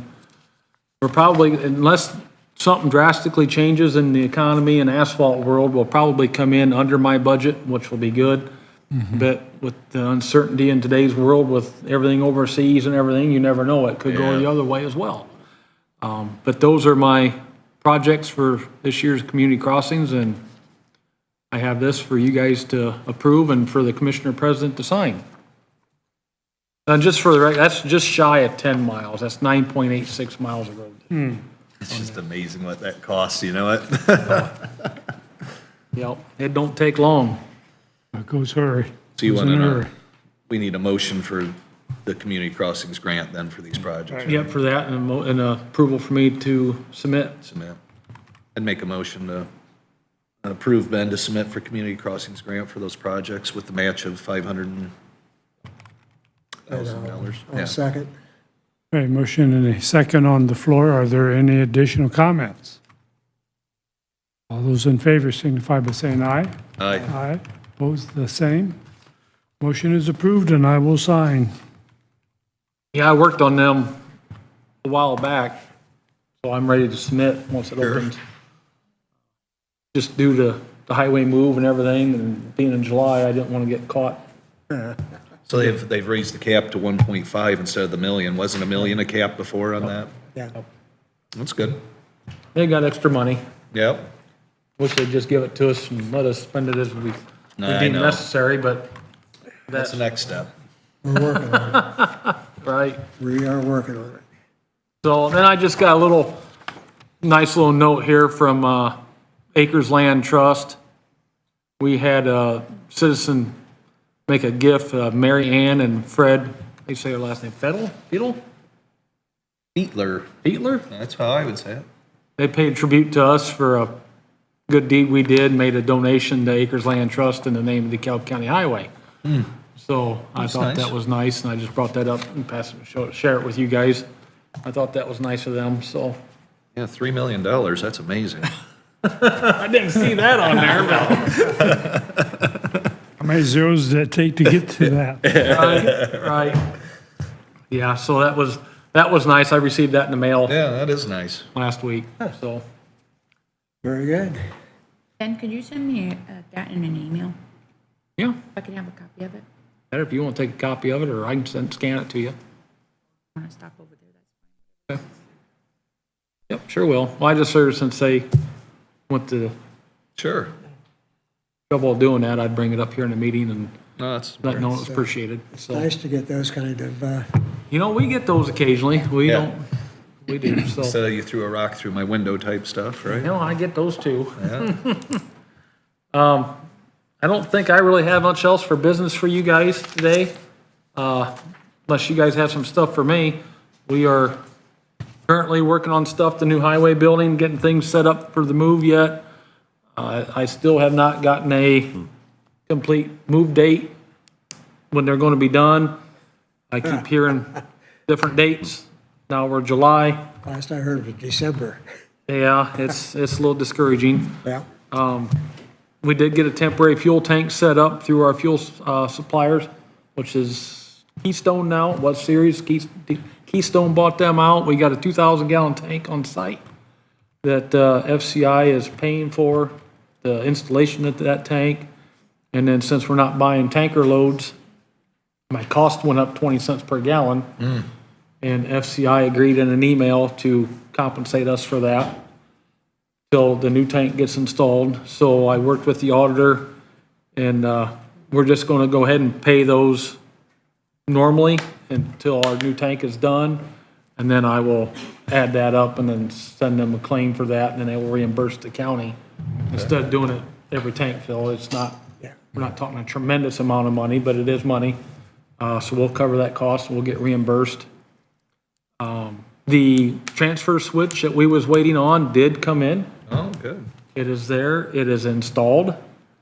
And the place is three-phase, almost totally three-phase operable now, other than the original building still has the original service to it. They were supposed to disconnect that last Wednesday.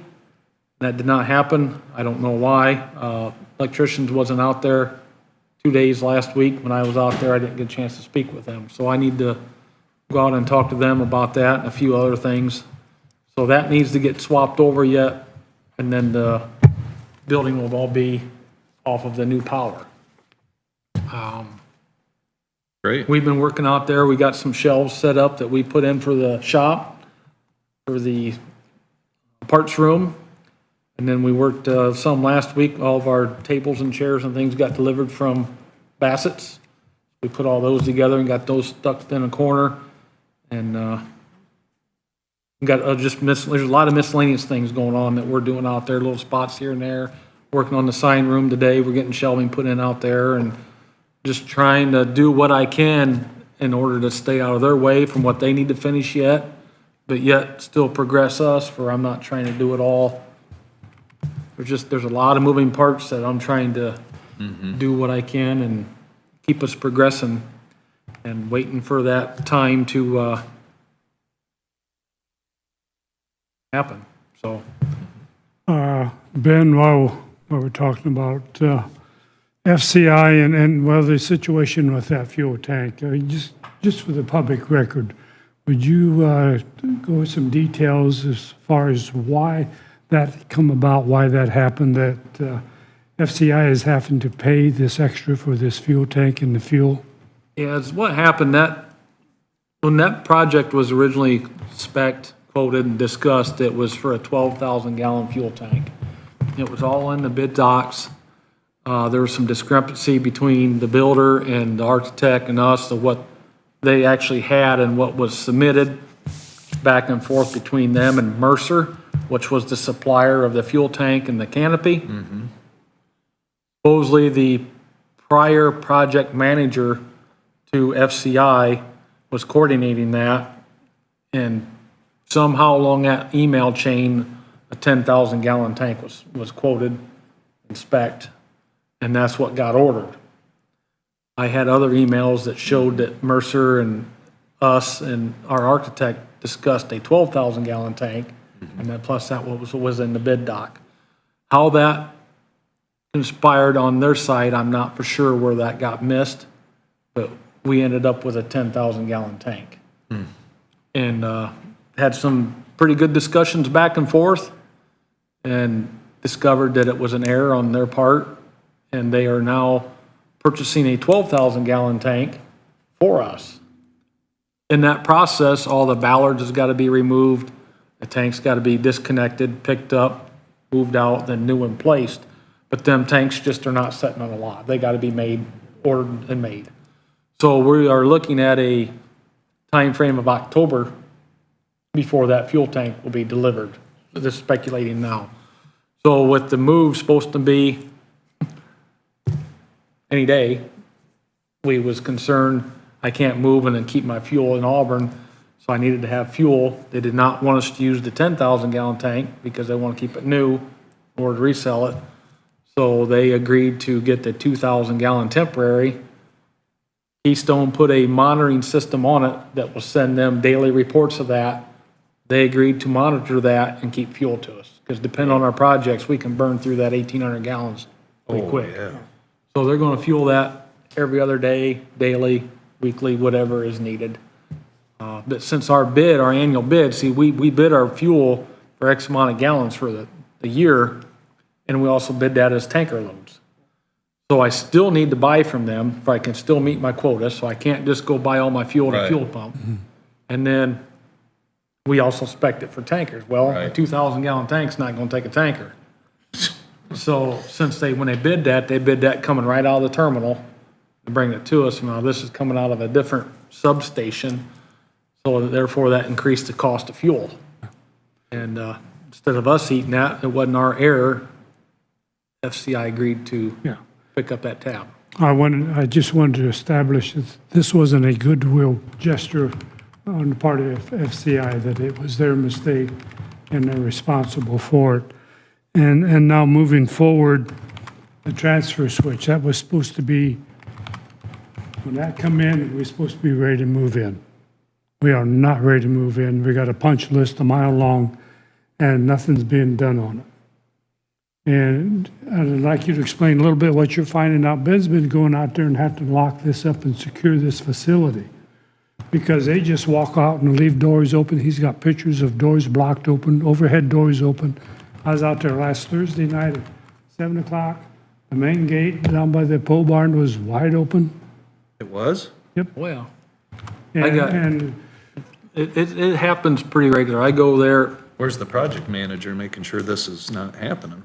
I send him pictures and a text message, and I get a response back that, well, I need to confirm whether that was FCI contracted people or county contracted people, and I'm just tired of arguing. Yeah. I'm just, it's not that far from home. It's our facility. It's our money. It's our project. I want it right. Yeah. So I've been taking upon, Bill beat me out there that night. But this Friday night, I was out there, what did my phone say, 6:58 PM? The gate was open, overhead door was open. The one door to building 2 had a 5-gallon bucket in it. The door on the west end had a rock in it, holding the door open. The office door was unlocked. So I go out there every evening and walk all them doors and make sure that we're locked, and that I've asked, we brought it up in a construction meeting. They was supposed to have a guy from FCI go out there every day, at the end of the day, and close shop at 4 o'clock regardless. Remember that? I've never seen him. And it's unfortunate. It's not just one person because they've got several different contractors that are working out there. And the last one out is supposed to lock at. We even got a padlock on that gate that's got a tumbler on it for a code. They all have it. They get in, but when they leave, I don't know who's doing it, why. It's just, at the end of the day, FCI should have someone there. Yeah. Guarantee that is locked every day. Well, it's frustrating because we have a lot out there to protect now. I mean, Yes, you do. when a contractor, one might be working one end of that complex and one at the other end, and one leaves, and he doesn't know if there's anybody on the backside of building Right. 1 or not that's still working, so he just leaves. so that's why It's not really on the contractor, No. subcontractor, it's on the general contractor, make sure that place is secure. Right. Exactly. If somebody comes in there and rips off a bunch of copper,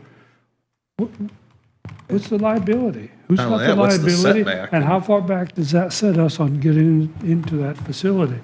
And the other thing now is this punch list. I want you to explain a little bit about this punch list and the fact that they are not addressing it, they're not in there doing anything, and it just goes on and on and on, and we push and we push and we push. And we The get punch tired list of has been pushing. established for quite a while. How long exactly, if you know? I could go in there, it's been over a month, Okay. probably pushed 2 months. They come in, they did a few things. FCI has not been, now they have LeMaster there, they got an older gentleman there from LeMaster that's been out there pretty religiously working on the errors of the building, fixing a lot of stuff that was wrong. He was out there most every day last week. No one else is there fixing there was a guy there that did some painting, and that's it. They did fix the floors in the restroom. That was 2 weeks ago. They've got tile to replace yet. They've got the ceiling to put up in the mechanical room yet. They've got to test all the equipment, the air conditioners and all them still wire tied off. Them haven't been ran. The floor in the back office room, when that got refloored, there was a desk in there. They didn't move the desk. They moved the desk to tear the floor up. But when they put the new floor down, they tiled around the desk. So Weller was using that for a construction room had all their plans in there. Well, we went to take the desk out and discovered they didn't tile underneath the desk. That doesn't make any sense. People don't do that. I mean, contractors don't do that. Oh, yeah, they did do that. Oh, they do? Apparently just they do. tile around the desk and. Yeah, it happened. And, then there's areas in the back that the tiles broke, supposed to be done. It's just discouraging, I'm trying to schedule to get things moved and get a schedule and a date. I can't get a date when everything's gonna be done. It's just been discouraging, I think that talking to FCI is probably pointless. We need to be talking to Greg Martz, because this is Greg's project. Look at that. That's where the desk was. Who does that? Bill's seen it. That buy, operate, transfer stuff? That's right. So if he- FCI is working for Greg Martz. He's not working, Yeah, they're that's not true. working for the county. That's true. Do you want me to reach out to Greg Barnes or Somebody something? needs to. Yeah. I'll be happy to call Greg, or you can, or whatever. Maybe but both. If you Because want. that is Maybe both. correct. It Well, would be good, I yeah. think Greg that's- knows the frustration. He was on the meeting, the construction meeting we had 3 weeks ago over the pole barn. He knows my frustration with that. He knows my frustration with the project. He was pretty quiet. That pole barn was been built since, I think, January. It was built. It's been out there. They just put the roof on it last week. That whole barn shifted north a foot.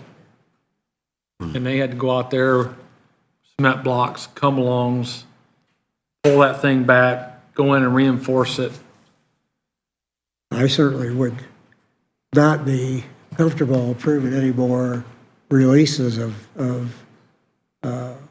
funds on anything until we get some things moving here. But I think we need to We've get, been watching- we need to get Greg involved.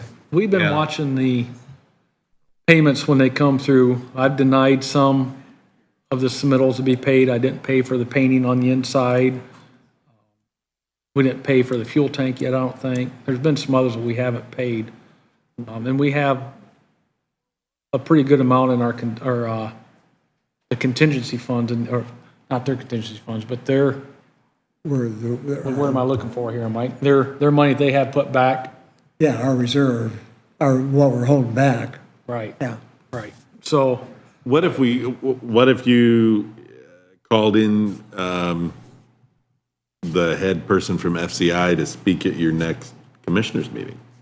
Put a little pressure on him that way to come here and explain what's going on. I mean, I don't know. You don't have subpoena powers, but Yeah. you could certainly request that they come in and explain it to your face. I don't know. Should we would that require executive session by chance, or could we do it in executive session and do that sooner than 2 weeks? So for executive session, it has to fit one of those really technical Yeah, requirements. I I don't think it it'll would. qualify for an No. executive session. But I don't think we need to wait for that. I mean, Yeah. we just, I mean, we any of need us- to get yeah. on the phone Yep, and just raise some hell. yep. What's our recourse if they balk? Our recourse would be threatening and then following through on litigation for them to complete what they're supposed to do. I mean, in the end, if they don't follow through on a contract, litigation is basically your only option. I don't- Unless the contract requires arbitration or something, and then you got to go through I it. don't think that there was a, We'd have to project- look at what the contract says. We probably have to give them maybe a 30 days notice of what our problems are Right. in writing to a particular address. Right. That's how that usually goes. and that's the thing Yeah. I was getting to. I don't think that we have a completion date in that contract that I remember. Okay. I don't think there. And that's one thing I think is kind There of, was a verbal, though, of course, and we witnessed it, and I think that was last November. Is Yeah. that correct? Yeah, last November, and we're still waiting to get into this facility. So, I mean, the usual recourse under construction contracts like this is going to be basically making a detailed list that you three commissioners approve, basically demanding that they do this or be declared in breach, and we'd have to look at the technical terms of the contract there, and then they have 30 days typically Yeah. to resolve that.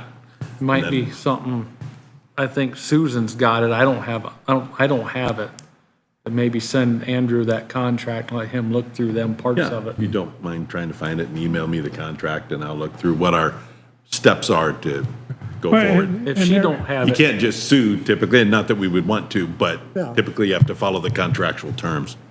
And there again, we all understood at the time that there could be hiccups in the supply chain. And there was, of course, with that transfer switch. But it was agreed to, when that transfer switch came, everything to be ready and done. Put the transfer switch in and we'd move in. Right. That's not happened. Now we got the transfer switch in, it's connected, we're not ready to move in. And that's the big problem, and we've had enough of it. We've been to, what have we been to, 100 meetings with these folks? there's been a 2 bunch of years, them. every other week? But again, I don't think we have any leverage with FCI because they're not working for us. Yeah, so we need. But anyway. we Got to need get go. on GM. Yep. Okay. Now, he has been a part of a lot of them meetings, so he's well aware. It's not that he's blindsided on it, but Yeah. he's well aware of the timeframes and Well, the issues and, You're talking about Greg Barnes? yeah. Greg He's only Barnes, missed a yeah. few. Who has his contact information, like a phone number? If I a think I've got it. couple of us want to Yeah, reach yeah. out to him. We We need to just start holding his feet to the fire, you know. They pitched this whole thing way back when we did the RFPs or RFQs for this thing. You know, how great their service was and all of this stuff. And Well, who do you know, guys want to reach out to him? Do you, one of you guys want to do it? You want Andrew to do it? And to do it. Yep, I'm fine with doing it. I mean, it sounds like it's serious enough that we need to get legal I involved. will, you want me to send you his contact then? Yep, Yep. I'm just shooting you an email right now, phone number for Greg. Okay, Just all to right. remind you, All right, so that's what I say, I'll write it down and I'll get it to you. But if you're sending me that, I'll get it. just done. Perfect. Just sent. Well, other than the hiccups, guys, I don't want people to think we are getting a nice facility. You know, it's going to serve us well compared to where we're at. Oh, there's no doubt about that. The guys has done a great job out there. We're trying to get our paving wrapped up. I'm really short-staffed this week. Historically, a lot of the guys take off the week of the 4th for vacation, so Sure. it's going to be hard to get my paving done, but we got the front dug out for paving. We got put the top coat on the back for the sand goes, and, you know, we're working on that stuff, and it's, looking forward to it. I just wish they'd get done, and, you know, that's why I've been shuffling my projects. I'm just, it's very discouraging because I'm just in limbo. Yeah, And- literally in limbo. And it's hard, you know, it's hard to schedule our projects and run this facility in our department. I've got 2 big projects coming up here in the middle of July. I thought I'd be done and moved, and I'm committed. We got a road project starting on County Road 40. And then just to bring you guys up to speed, I got a deal with Brooks Construction. They're gonna start on July 11th, 12th, and 13th, and finish on the 15th. They're milling State Road 8, and we're gonna buy all them millings, and they are hauling them to County Road 5. For us, that is a gravel road that we're gonna go ahead and convert with the millings. I'm paying $60 a truckload, It's cheap which enough. equals up to be just over $2 a ton delivered. Delivered? Delivered, Spend more than yeah. that in fuel. Yeah, I couldn't turn it down. It's a great deal. So originally, I had that planned for 56 for the projects to come off 56 for 17, excuse me. But that project's due to the IC 203 form, they could not commit me that product. So they got to go through the state and get releases of their waste materials, and that has to not supersede so much of the cost and the labor of the project. Don't ask me to explain it, because I don't know well enough to explain it.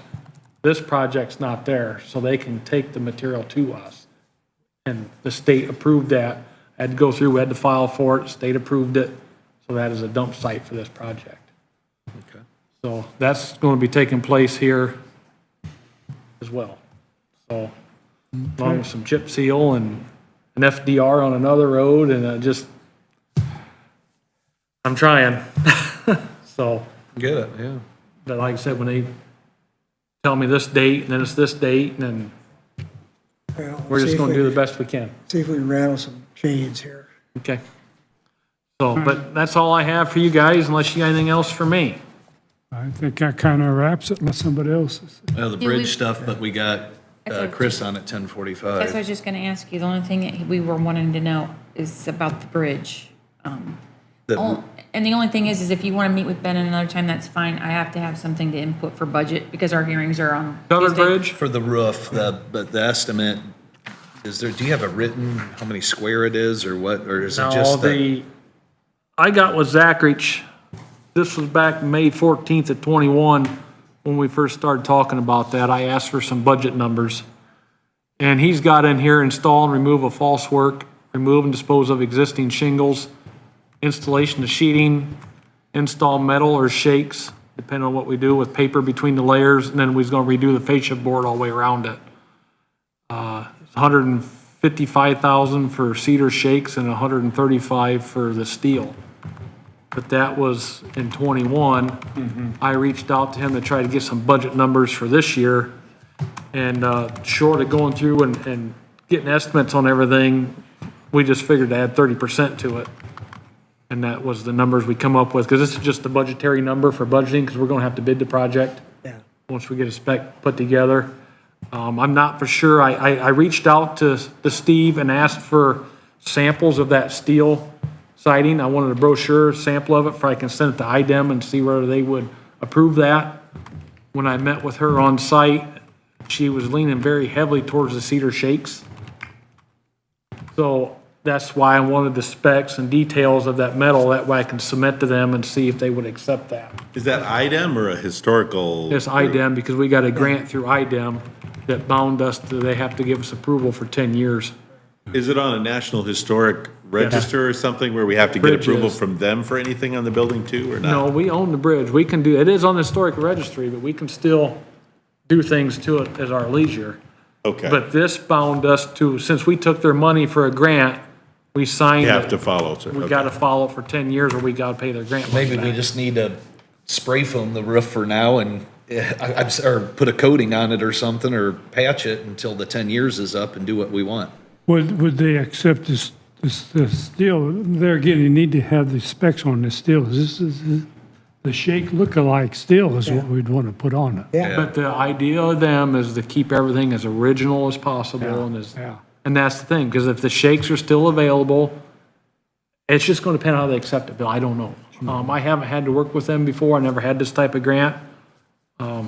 That's why I'm trying to get that literature from him, because what he brought out the site and showed me was really, had a nice appeal to it. I think it would look nice on there. Yeah. And the cedar will too. It's just a matter of longevity, cost to install and everything. When the cedar's it's gonna deteriorate because of the shade rather quick. Right. It's gonna start And getting moss there's, on.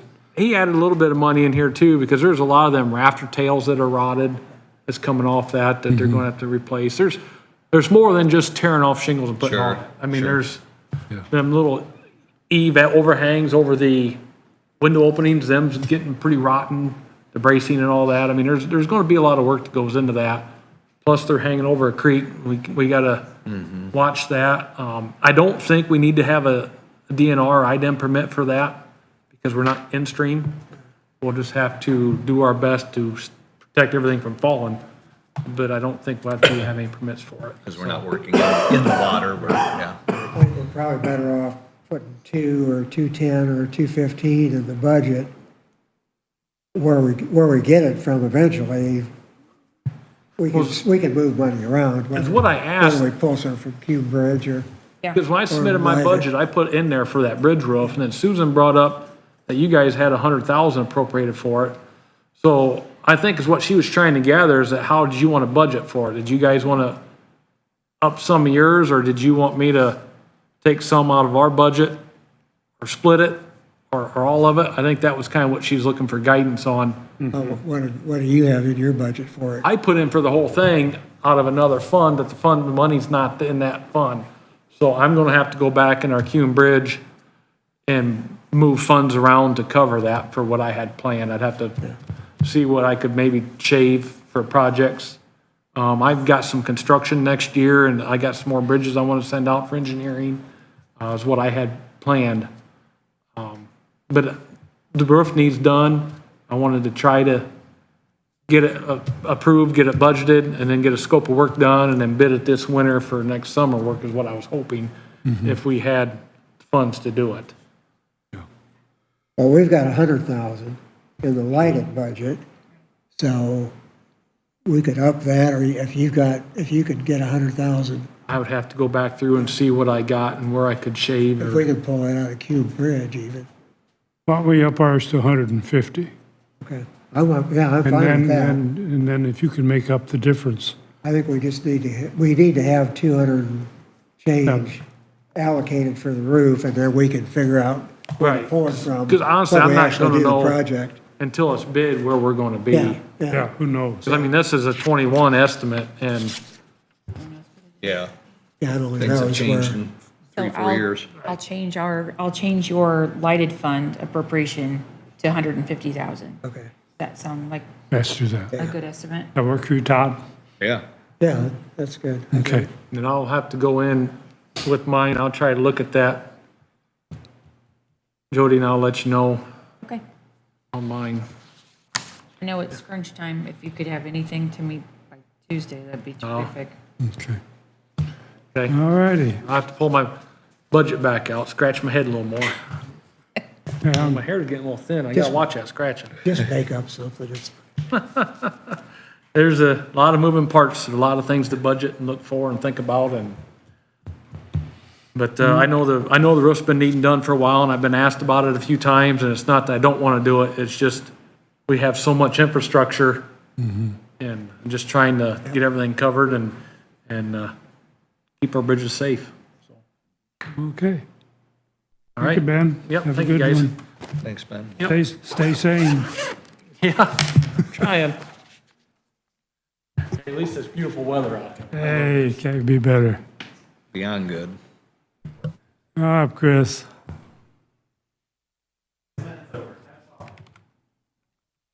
Hello again. You're back.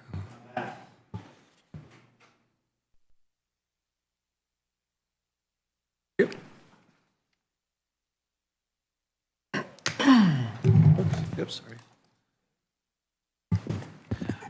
We are looking at a zone map amendment for properties in and around 1047 US Highway 6 in Corona.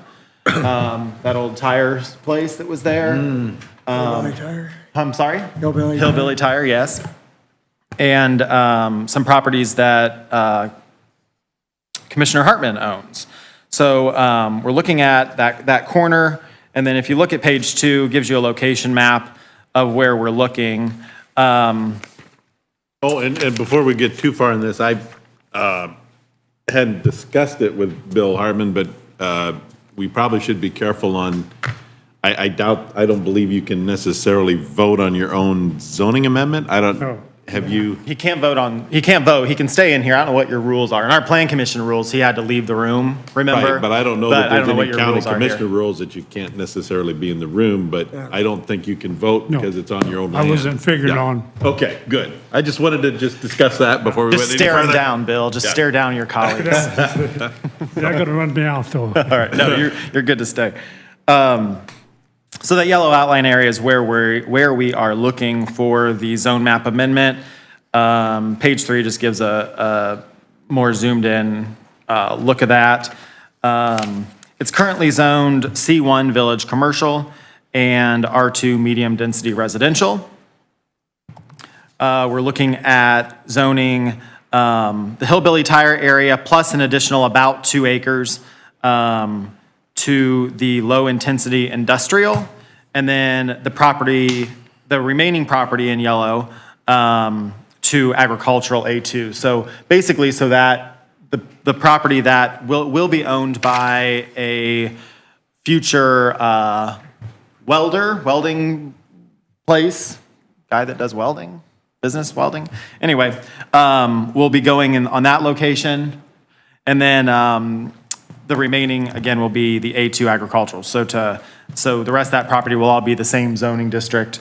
There's not a property line there to split it, so it just makes sense for that to be zoned all the same, which is the A2.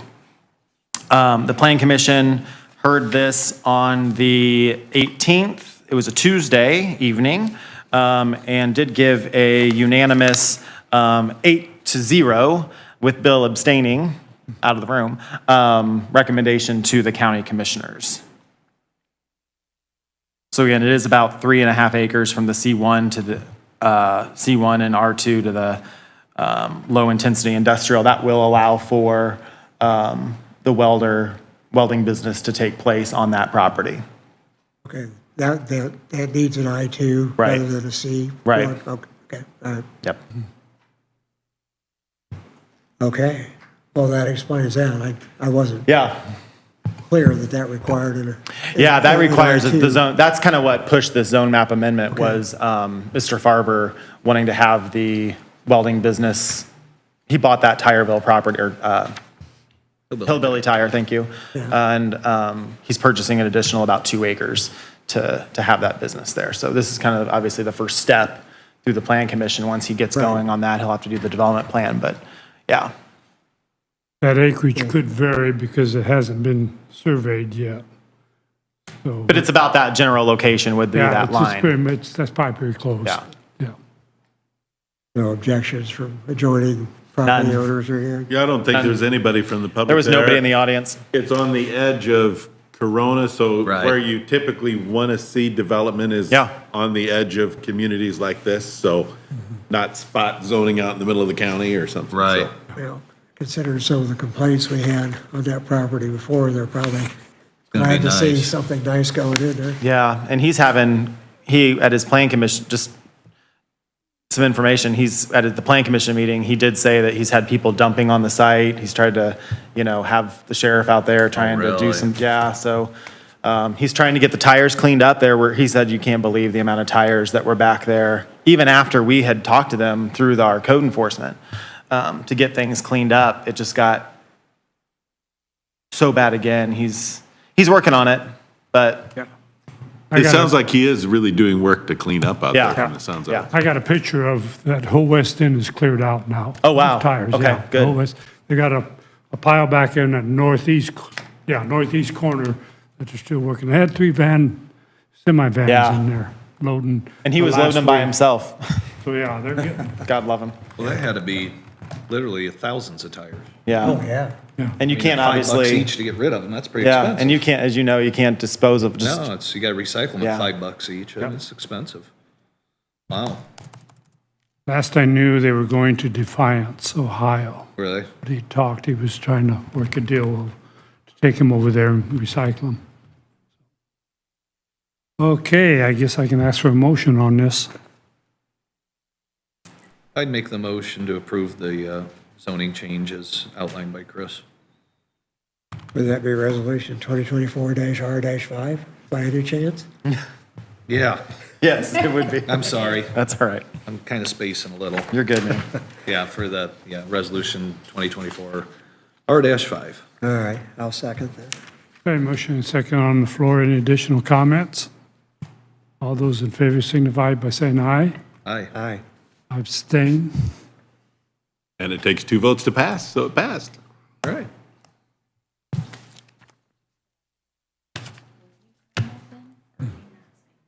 I'd still sign it. They'll sign it. Who? He can sign it. You think he can sign it? Do we have a vice president? We're both vice presidents.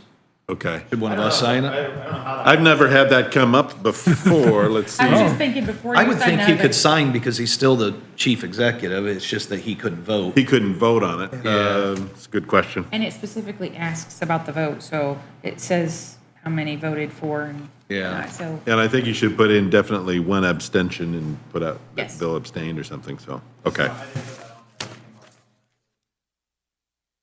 So, Just show clearly that Bill abstained from it, so. And if there's any question, we do have both vice presidents signing it, so. Yes. Yeah, they're all signing it. Yeah, they're all signing it anyway, so. I don't get a stipend, so I'm not signing anything. No stipend. Well, if he's hang around for another year, you get some of that. Maybe.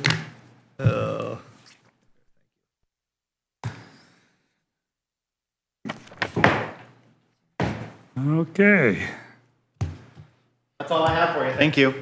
All Thank you. right. Appreciate it, Thank you, guys. Chris. Thanks, Chris, appreciate See it. you, Chris. Have a good day. We'll do that lunch. He was looking at, he said, Okay.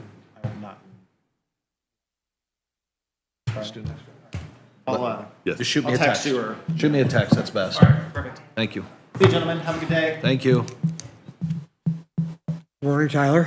I would say. Morning. 2 in Morning. adoption, Morning. Morning. 0 in rejecting. Tyler Landy from the Zero Surveyor's in Office. Let's wait till Right Jody's there, 1 is abstention. ready. Just say, and with William Hart. Chris, it's almost 11. Sorry, Chris. Hello, this is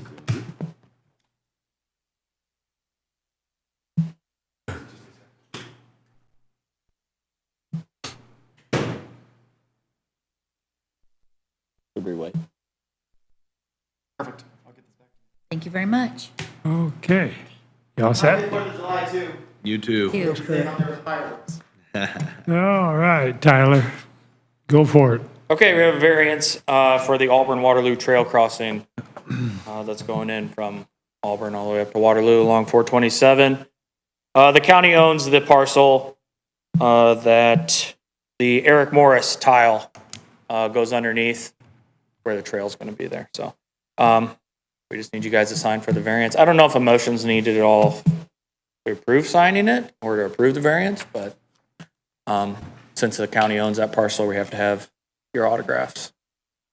I think that would require a Maybe- motion, wouldn't it? Maybe Andrew can tell us. Yeah, and we should probably Motion to double check approve the with, variance? probably double check with Andrew, but So this is the variance for the trail to be over the 75-foot ditch easement, right? yes. Right. So are you, I do think, are you just asking, does it take an official motion? And yes, it would take all of that, a regular vote on it. I'd make the motion to allow the trail to go over the, which ditch is it again? Not the Metcalf, Eric Morris, the Eric Moore. grade number 416-00-0. That one. You said number 416? Yep, 416-00-0. That would be my motion. And I'll second. A motion and second on the floor. Any additional comments? All those in favor signify by saying aye. Aye. Aye. I get to vote on this one. Yeah. That's right. Tyler. It has to be notarized as well. Well, I'm a notary, so I will watch you guys sign. Andrew's a notary. Yes. Does Bill just sign, or you need the commissioners on it? Why, try to bring it along? I have that, Tyler, so Can't you just say personally known to one of those me? copies. Well, Or you probably don't want to, you probably don't want to admit that you personally know me, do you? hey, I don't know. What kind of reputation would I get, right? Yeah, exactly. Yeah, I'm sorry, I asked Michelle for it on Friday. Yeah, yep, unless you need the original. Okay, I think we have one more item, we do. 2024 covered bridge certification. Thank you, Tyler, I'll send that to you. Yes, sir, Tyler. and this is the annual bridge certification, so we need this certified, that way we receive our covered bridge distribution annual amount. And it's the only covered bridge that we own, and we don't own any others or any more or any less. Yep, yes, sir. So we just need a motion Motion? for that. Can I see that real quick? Again, that's what you sign, we have it every year. Yeah, every year.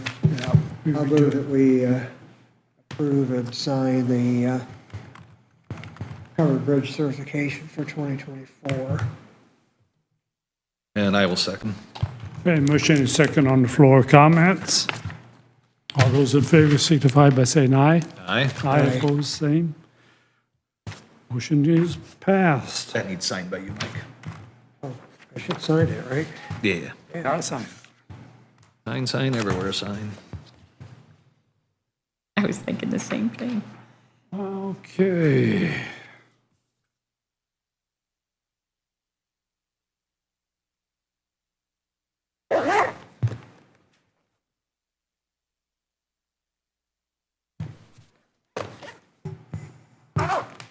Anything else? Anyone? Yes, I emailed you guys the Oh, yeah. EMS survey with all the answers filled in. I read it. Even though it says Allen County, it's, all the information is particular to DeKalb County. So if you, I would suggest go over it, make sure that you're all right with all the answers. Yeah. And if you want, we can, Put DeKalb County on. one of us can, well, when we hit the link, it'll say Yeah. DeKalb County. That's what I'm saying, yeah. Yeah. So then we could, one of us can fill it in, or if you want to wait and do it at the meeting on the 15th. Let's just do that. Okay, that's good. Would you All the work done. I looked at it, it looked put me yeah, on pretty copies of normal that? to me. I mean, Liked how it's highlighted in yellow, so I can Yeah, go the right to the EMS. answers. Yeah. I'll reprint. Great. Thank you. You're welcome. So we'll do that on the 15th, because it's due on the 15th, if I read that right. Yeah, we have to send it in on the 15th. So, okay, that's fine. I will put that on the schedule for the 15th. Yep.